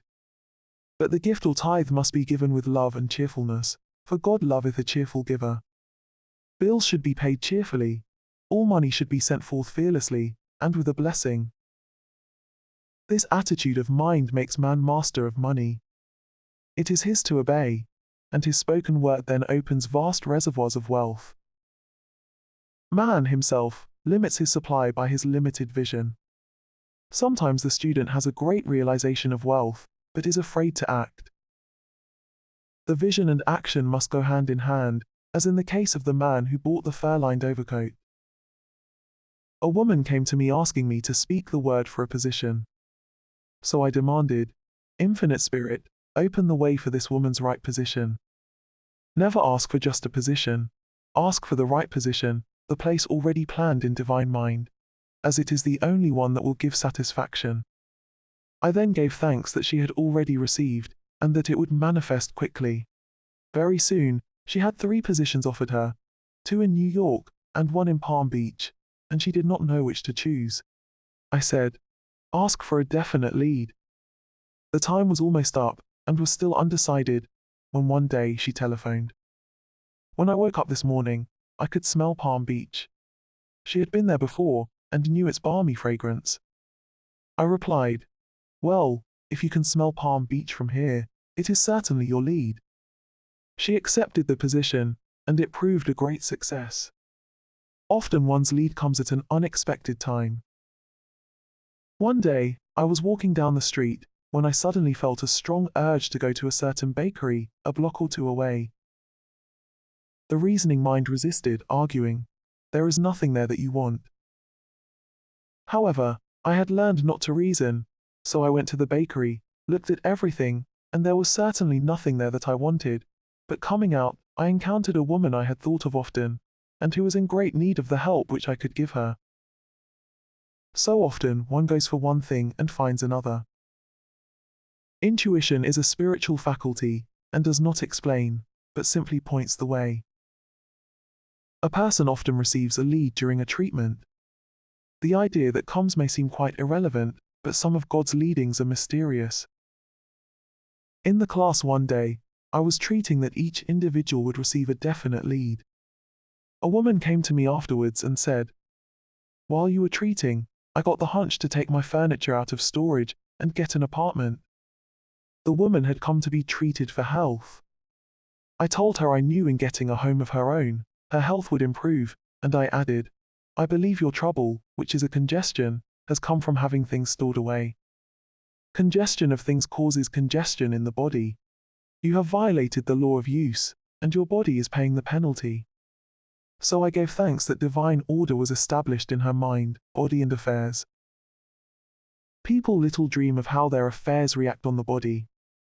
There is a mental correspondence for every disease. A person might receive instantaneous healing through the realization of his body being a perfect idea in divine mind, and therefore whole and perfect. But if he continues his destructive thinking, hoarding, hating, fearing, condemning, the disease will return. Jesus Christ knew that all sickness came from sin, but admonished the leper after the healing to go and sin no more, lest a worse thing come upon him. So man's soul or subconscious mind must be washed whiter than snow for permanent healing, and the metaphysician is always delving deep for the correspondence. Jesus Christ said, "Condemn not lest ye also be condemned. Judge not, lest ye be judged." Many people have attracted disease and unhappiness through condemnation of others. What man condemns in others, he attracts to himself. For example, a friend came to me in anger and distress because her husband had deserted her for another woman. She condemned the other woman and said continually, she knew he was a married man and had no right to accept his attentions. I replied, "Stop condemning the woman, bless her, and be through with the situation, otherwise, you are attracting the same thing to yourself." She was deaf to my words, and a year or 2 later, became deeply interested in a married man herself. Man picks up a live wire whenever he criticizes or condemns, and may expect a shock. Indecision is a stumbling block in many a pathway. In order to overcome it, make the statement repeatedly, "I am always under direct inspiration. I make right decisions quickly." These words impress the subconscious, and soon one finds himself awake and alert, making his right moves without hesitation. I have found it destructive to look to the psychic plane for guidance, as it is the plane of many minds, and not the one mind. As man opens his mind to subjectivity, he becomes a target for destructive forces. The psychic plane is the result of man's mortal thought, and is on the plane of opposites. He may receive either good or bad messages. The science of numbers and the reading of horoscopes keep man down on the mental or mortal plane, for they deal only with the karmic path. I know of a man who should have been dead years ago, according to his horoscope, but he is alive and a leader of one of the biggest movements in this country for the uplift of humanity. It takes a very strong mind to neutralize a prophecy of evil. The student should declare, every false prophecy shall come to naught. Every plan my Father in heaven has not planned shall be dissolved and dissipated. The divine idea now comes to pass. However, if any good message has ever been given one, of coming happiness or wealth, harbor and expect it, and it will manifest sooner or later through the law of expectancy. Man's will should be used to back the universal will. I will that the will of God be done. It is God's will to give every man every righteous desire of his heart, and man's will should be used to hold the perfect vision, without wavering. The prodigal son said, I will arise and go to my father. It is, indeed, often an effort of the will to leave the husks and swine of mortal thinking. It is so much easier for the average person to have fear than faith, so faith is an effort of the will. As man becomes spiritually awakened, he recognizes that any external inharmony is the correspondence of mental inharmony. If he stumbles or falls, he may know he is stumbling or falling in consciousness. One day, a student was walking along the street, condemning someone in her thoughts. She was saying mentally, that woman is the most disagreeable woman on earth, when suddenly 3 Boy Scouts rushed around the corner and almost knocked her over. She did not condemn the Boy Scouts, but immediately called on the law of forgiveness and saluted the divinity in the woman. Wisdom's way are ways of pleasantness, and all her paths are peace. When one has made his demands upon the universal, he must be ready for surprises. Everything may seem to be going wrong, when in reality, it is going right. For example, a woman was told that there was no loss in divine mind, therefore, she could not lose anything which belonged to her. Anything lost would be returned, or she would receive its equivalent. Several years previously, she had lost $2,000. She had loaned the money to a relative during her lifetime, but the relative had died, leaving no mention of it in her will. The woman was resentful and angry, and as she had no written statement of the transaction, she never received the money, so she determined to deny the loss and collect the $2,000 from the Bank of the Universal. She had to begin by forgiving the woman, as resentment and unforgiveness closed the doors of this wonderful bank. She made this statement, I deny loss, there is no loss in divine mind, therefore, I cannot lose the $2,000, which belong to me by divine right. As one door shuts, another door opens. She was living in an apartment house which was for sale, and in the lease was a clause stating that if the house was sold, the tenants would be required to move out within 90 days. Suddenly, the landlord broke the leases and raised the rent. Again, injustice was on her pathway, but this time, she was undisturbed. She blessed the landlord and said, as the rent has been raised, it means that I'll be that much richer, for God is my supply. New leases were made out for the advanced rent, but by some divine mistake, the 90 days clause had been forgotten. Soon after, the landlord had an opportunity to sell the house. On account of the mistake in the new leases, the tenants held possession for another year. The agent offered each tenant $200 if he would vacate. Several families moved. 3 remained, including the woman. A month or 2 passed, and the agent again appeared. This time he said to the woman, will you break your lease for the sum of $1,500? It flashed upon her, here comes the $2,000. She remembered having said to friends in the house, we will all act together if anything more is said about leaving. So her lead was to consult her friends. These friends said, well, if they have offered you $1,500, they will certainly give $2,000. So she received a check for $2,000 for giving up the apartment. It was certainly a remarkable working of the law, and the apparent injustice was merely opening the way for her demonstration. It proved that there is no loss, and when man takes his spiritual stand, he collects all that is his from this great reservoir of good. I will restore to you the years the locusts have eaten. The locusts are the doubts, fears, resentments, and regrets of mortal thinking. These adverse thoughts alone rob man, for no man gives to himself but himself, and no man takes away from himself but himself. Man is here to prove God and to bear witness to the truth, and he can only prove God by bringing plenty out of lack and justice out of injustice. Prove me now herewith, saith the Lord of hosts, if I will not open you the windows of heaven and pour out a blessing, that there shall not be room enough to receive it. Perfect self-expression, or the divine design. No wind can drive my bark astray, nor change the tide of destiny. There is for each man perfect self-expression. There is a place which he is to fill, and no one else can fill, something which he is to do, which no one else can do. It is his destiny. This achievement is held, a perfect idea in divine mind, awaiting man's recognition. As the imaging faculty is the creative faculty, it is necessary for man to see the idea before it can manifest. So man's highest demand is for the divine design of his life. He may not have the faintest conception of what it is, for there is possibly some marvelous talent hidden deep within him. His demand should be, Infinite Spirit, open the way for the divine design of my life to manifest. Let the genius within me now be released. Let me see clearly the perfect plan. The perfect plan includes health, wealth, love, and perfect self-expression. This is the square of life, which brings perfect happiness.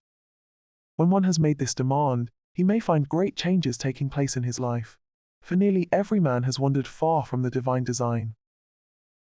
I know in one woman's case, it was as though a cyclone had struck her affairs, but readjustments came quickly, and new and wonderful conditions took the place of old ones.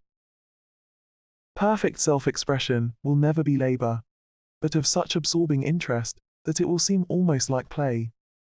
The student knows also, as man comes into the world financed by God, the supply needed for his perfect self-expression will be at hand. Many a genius has struggled for years with the problem of supply, when his spoken word and faith would have released quickly the necessary funds. For example, after the class one day, a man came to me and handed me a cent. He said, I have just 7 cents in the world, and I'm going to give you one, for I have faith in the power of your spoken word. I want you to speak the word for my perfect self-expression and prosperity. I spoke the word, and did not see him again until a year later. He came in one day, successful and happy, with a roll of yellow bills in his pocket. He said, immediately after you spoke the word, I had a position offered me in a distant city, and am now demonstrating health, happiness, and supply. A woman's perfect self-expression may be in becoming a perfect wife, a perfect mother, a perfect homemaker, and not necessarily in having a public career. Demand definite leads, and the way will be made easy and successful. One should not visualize or force a mental picture. When he demands the divine design to come into his conscious mind, he will receive flashes of inspiration and begin to see himself making some great accomplishment. This is the picture or idea he must hold without wavering. The thing man seeks is seeking him. The telephone was seeking Bell. Parents should never force careers and professions upon their children. With a knowledge of spiritual truth, the divine plan could be spoken for early in childhood or prenatally.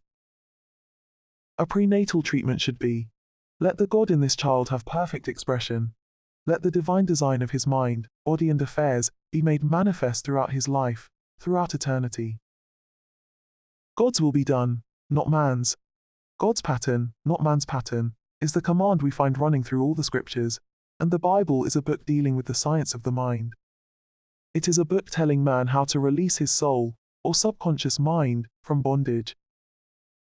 The battles described are pictures of man waging war against mortal thoughts.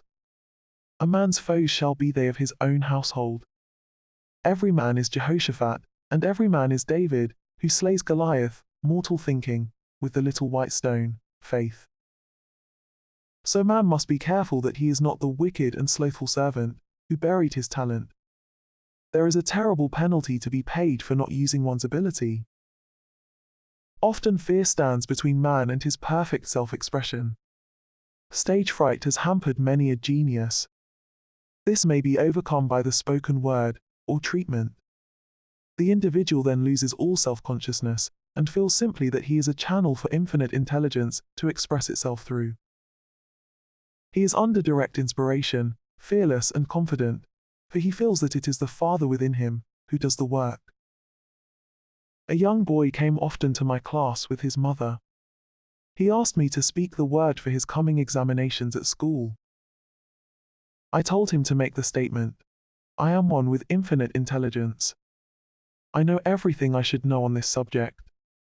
He had an excellent knowledge of history, but was not sure of his arithmetic.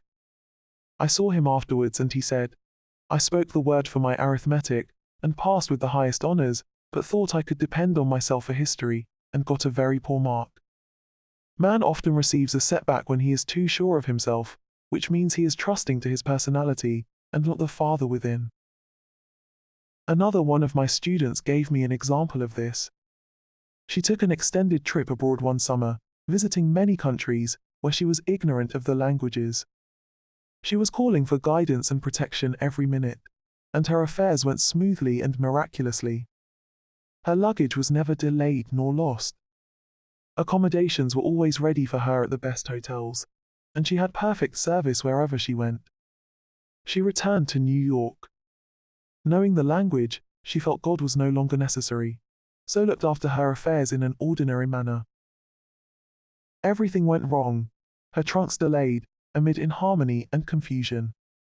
The student must form the habit of practicing the presence of God every minute. In all thy ways acknowledge him. Nothing is too small or too great. Sometimes an insignificant incident may be the turning point in a man's life. Robert Fulton, watching some boiling water simmering in a tea kettle, saw a steamboat. I have seen a student often keep back his demonstration through resistance or pointing the way. He pins his faith to one channel only and dictates just the way he desires the manifestation to come, which brings things to a standstill. My way, not your way, is the command of infinite intelligence. Like all power, be it steam or electricity, it must have a non-resistant engine or instrument to work through, and man is that engine or instrument. Over and over again, man is told to stand still. O Judah, fear not, but tomorrow go out against them, for the Lord will be with you. You shall not need to fight this battle. Set yourselves, stand ye still, and see the salvation of the Lord with you. We see this in the incidents of the $2,000 coming to the woman through the landlord when she became non-resistant and undisturbed, and the woman who won the man's love after all suffering had ceased.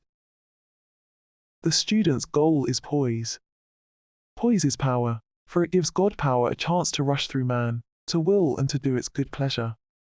Poised, he thinks clearly, and makes right decisions quickly.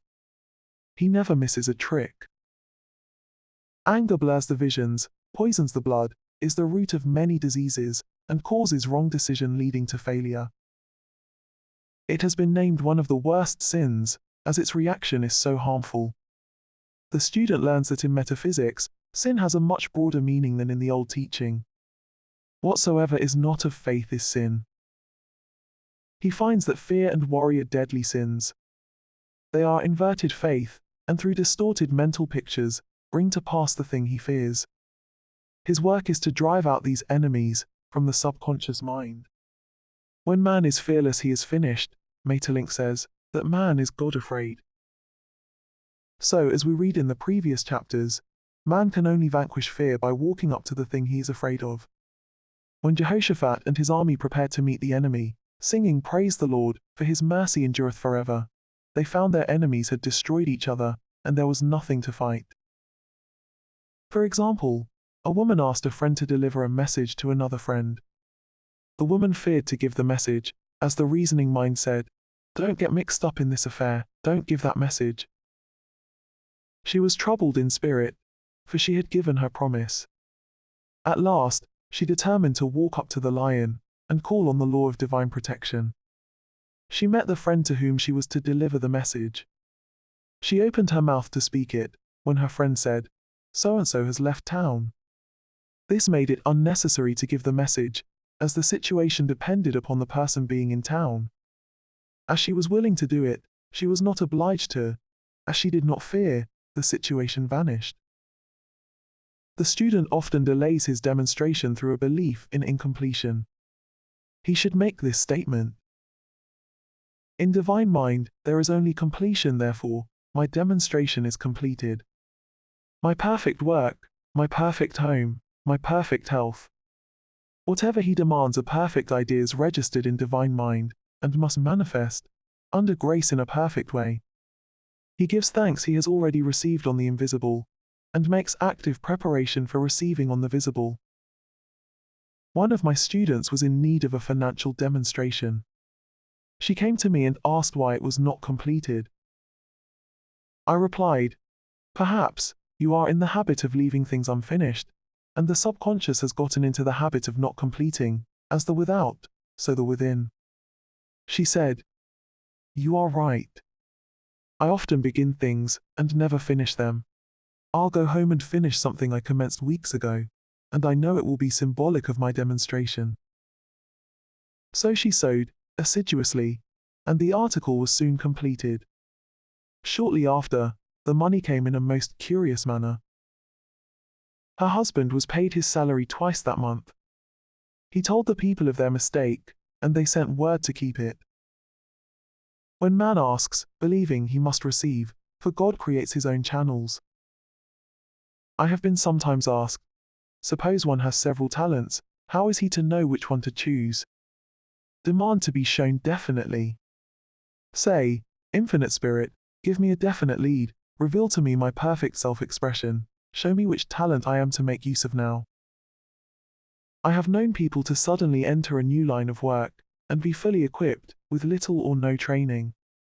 So make the statement, I am fully equipped for the divine plan of my life, and be fearless in grasping opportunities.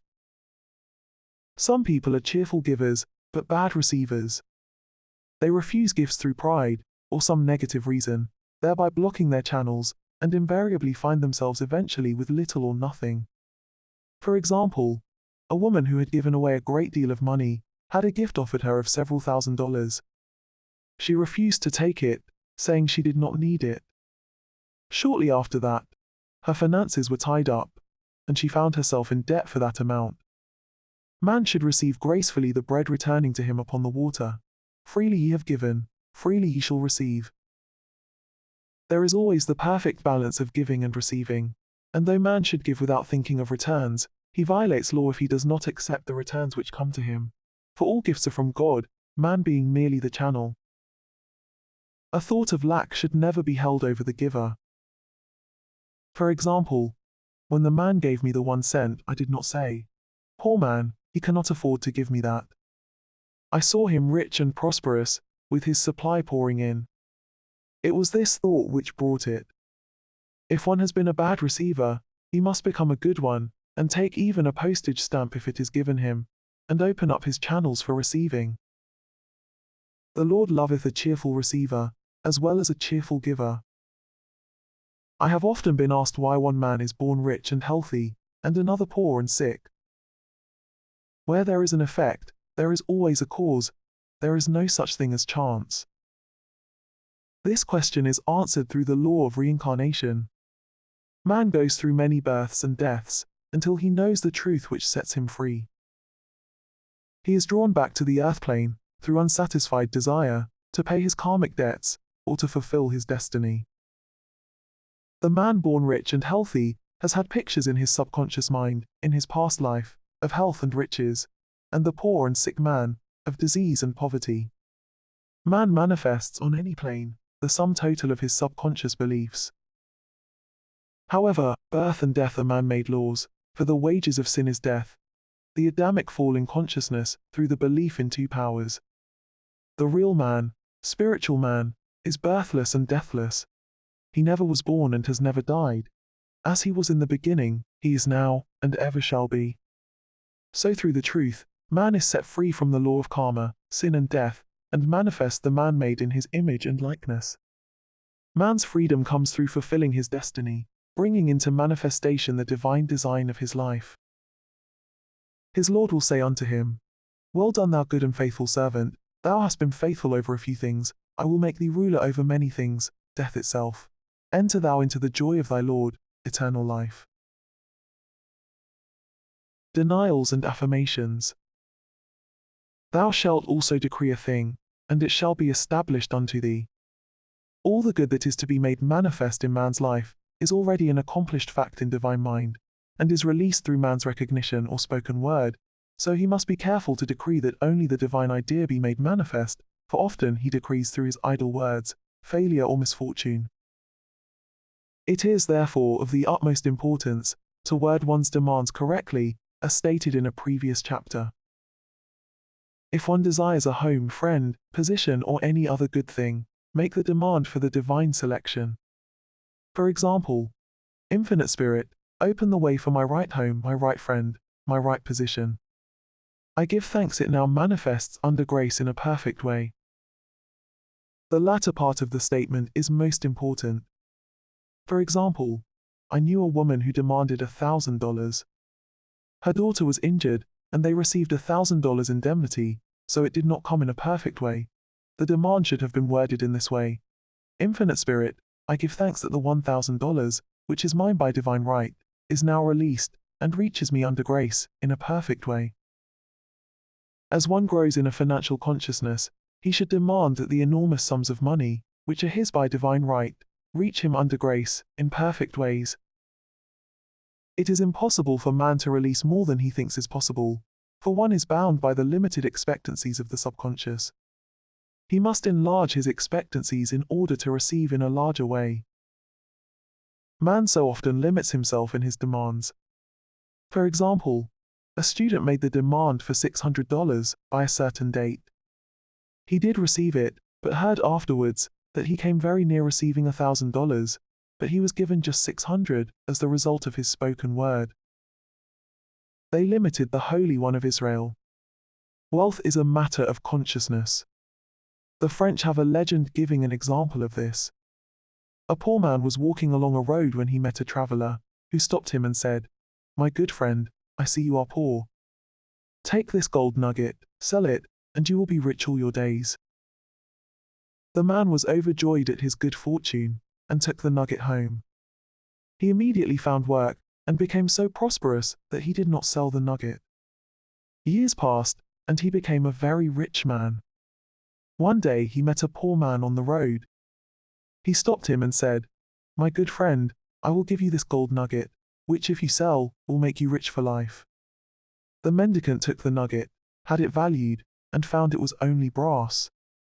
So we see, the first man became rich through feeling rich, thinking the nugget was gold. Every man has within himself a gold nugget. It is his consciousness of gold, of opulence, which brings riches into his life.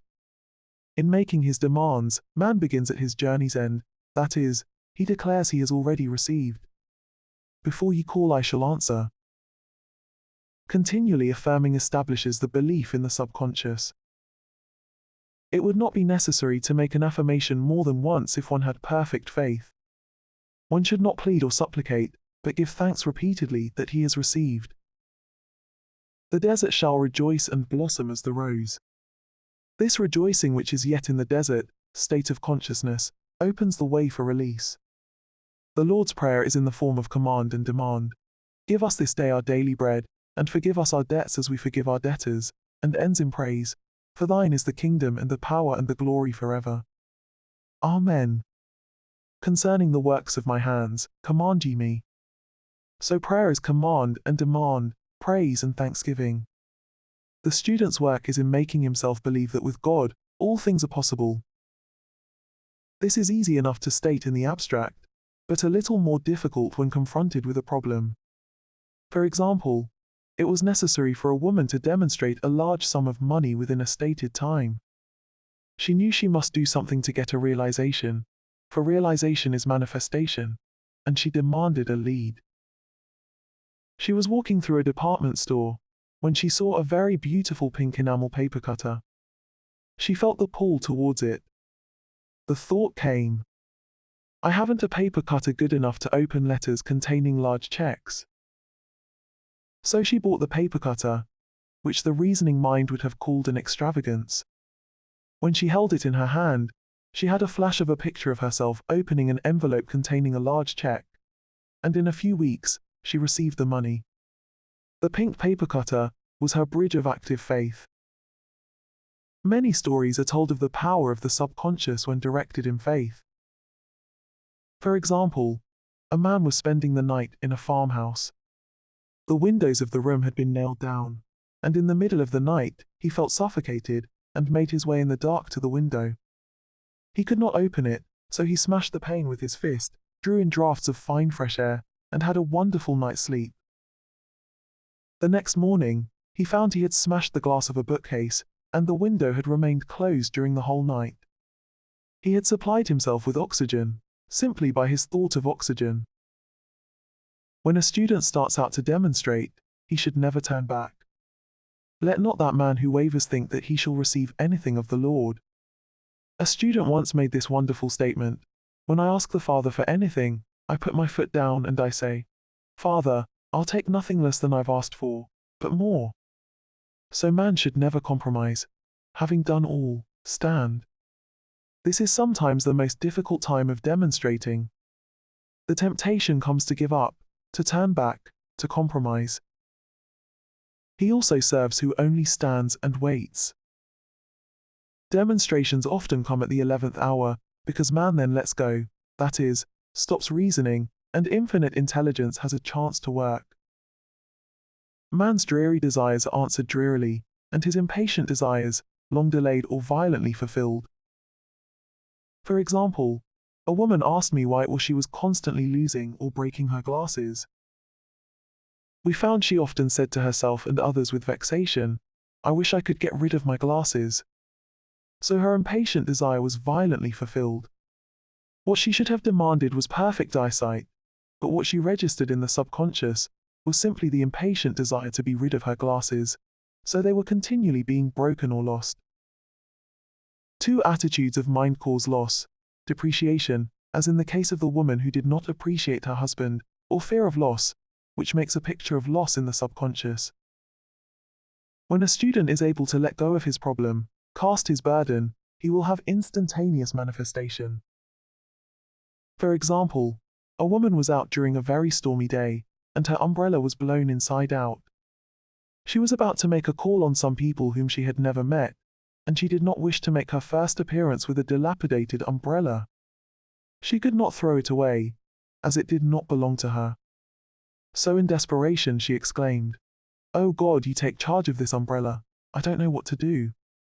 A moment later, a voice behind her said, "Lady, do you want your umbrella mended?" There stood an umbrella mender. She replied, "Indeed, I do." The man mended the umbrella, while she went into the house to pay her call, and when she returned, she had a good umbrella. So there is always an umbrella mender at hand, on man's pathway, when one puts the umbrella or situation in God's hands. One should always follow a denial with an affirmation. For example, I was called on the phone late one night to treat a man whom I had never seen. He was apparently very ill. I made this statement: "I deny this appearance of disease. It is unreal, therefore cannot register in his consciousness. This man is a perfect idea in divine mind, pure substance expressing perfection. There is no time or space in divine mind, therefore the word reaches instantly its destination, and does not return void. I have treated patients in Europe, and have found that the result was instantaneous." I am asked so often the difference between visualizing and visioning. Visualizing is a mental process, governed by the reasoning or conscious mind. Visioning is a spiritual process, governed by intuition, or the superconscious mind. The student should train his mind to receive these flashes of inspiration, and work out the divine pictures, through definite leads. When a man can say, "I desire only that which God desires for me," his false desires fade from the consciousness, and a new set of blueprints is given him by the master architect, the God within. God's plan for each man transcends the limitation of the reasoning mind, and is always the square of life, containing health, wealth, love, and perfect self-expression. Many a man is building for himself in imagination a bungalow, when he should be building a palace. If a student tries to force a demonstration through the reasoning mind, he brings it to a standstill. I will hasten it, saith the Lord. He should act only through intuition, or definite leads. Rest in the Lord and wait patiently. Trust also in him, and he will bring it to pass. I have seen the law work in the most astonishing manner. For example, a student stated that it was necessary for her to have $100 by the following day. It was a debt of vital importance which had to be met. I spoke the word, declaring spirit was never too late, and that the supply was at hand. That evening she phoned me of the miracle. She said that the thought came to her to go to her safety deposit box at the bank to examine some papers. She looked over the papers, and at the bottom of the box was a new $100 bill. She was astounded, and said she knew she had never put it there, for she had gone through the papers many times. It may have been a materialization, as Jesus Christ materialized the loaves and fishes. Man will reach the stage where his word is made flesh, or materialized instantly. The fields ripe with the harvest will manifest immediately, as in all of the miracles of Jesus Christ. There is a tremendous power alone in the name Jesus Christ. It stands for truth made manifest. He said, "Whatsoever ye ask the Father in my name, he will give it to you." The power of this name raises the student into the fourth dimension, where he is freed from all astral and psychic influences, and he becomes unconditioned and absolute, as God himself is unconditioned and absolute. I have seen many healings accomplished by using the words, "in the name of Jesus Christ." Christ was both person and principle, and the Christ within each man is his Redeemer and salvation. The Christ within is his own fourth dimensional self, the man made in God's image and likeness. This is the self which has never failed, never known sickness or sorrow, was never born, and has never died. It is the resurrection and the life of each man. No man cometh to the Father save by the Son, means that God, the universal, working on the place of the particular, becomes the Christ in man, and the Holy Ghost means God in action. So daily man is manifesting the Trinity of Father, Son, and Holy Ghost. Man should make an art of thinking. The master thinker is an artist, and is careful to paint only the divine designs upon the canvas of his mind. And he paints these pictures with masterly strokes of power and decision, having perfect faith that there is no power to match their perfection, and that they shall manifest in his life, the ideal made real. All power is given man, through right thinking, to bring his heaven upon his earth, and this is the goal of the game of life. The simple rules of fearless faith, non-resistance and love.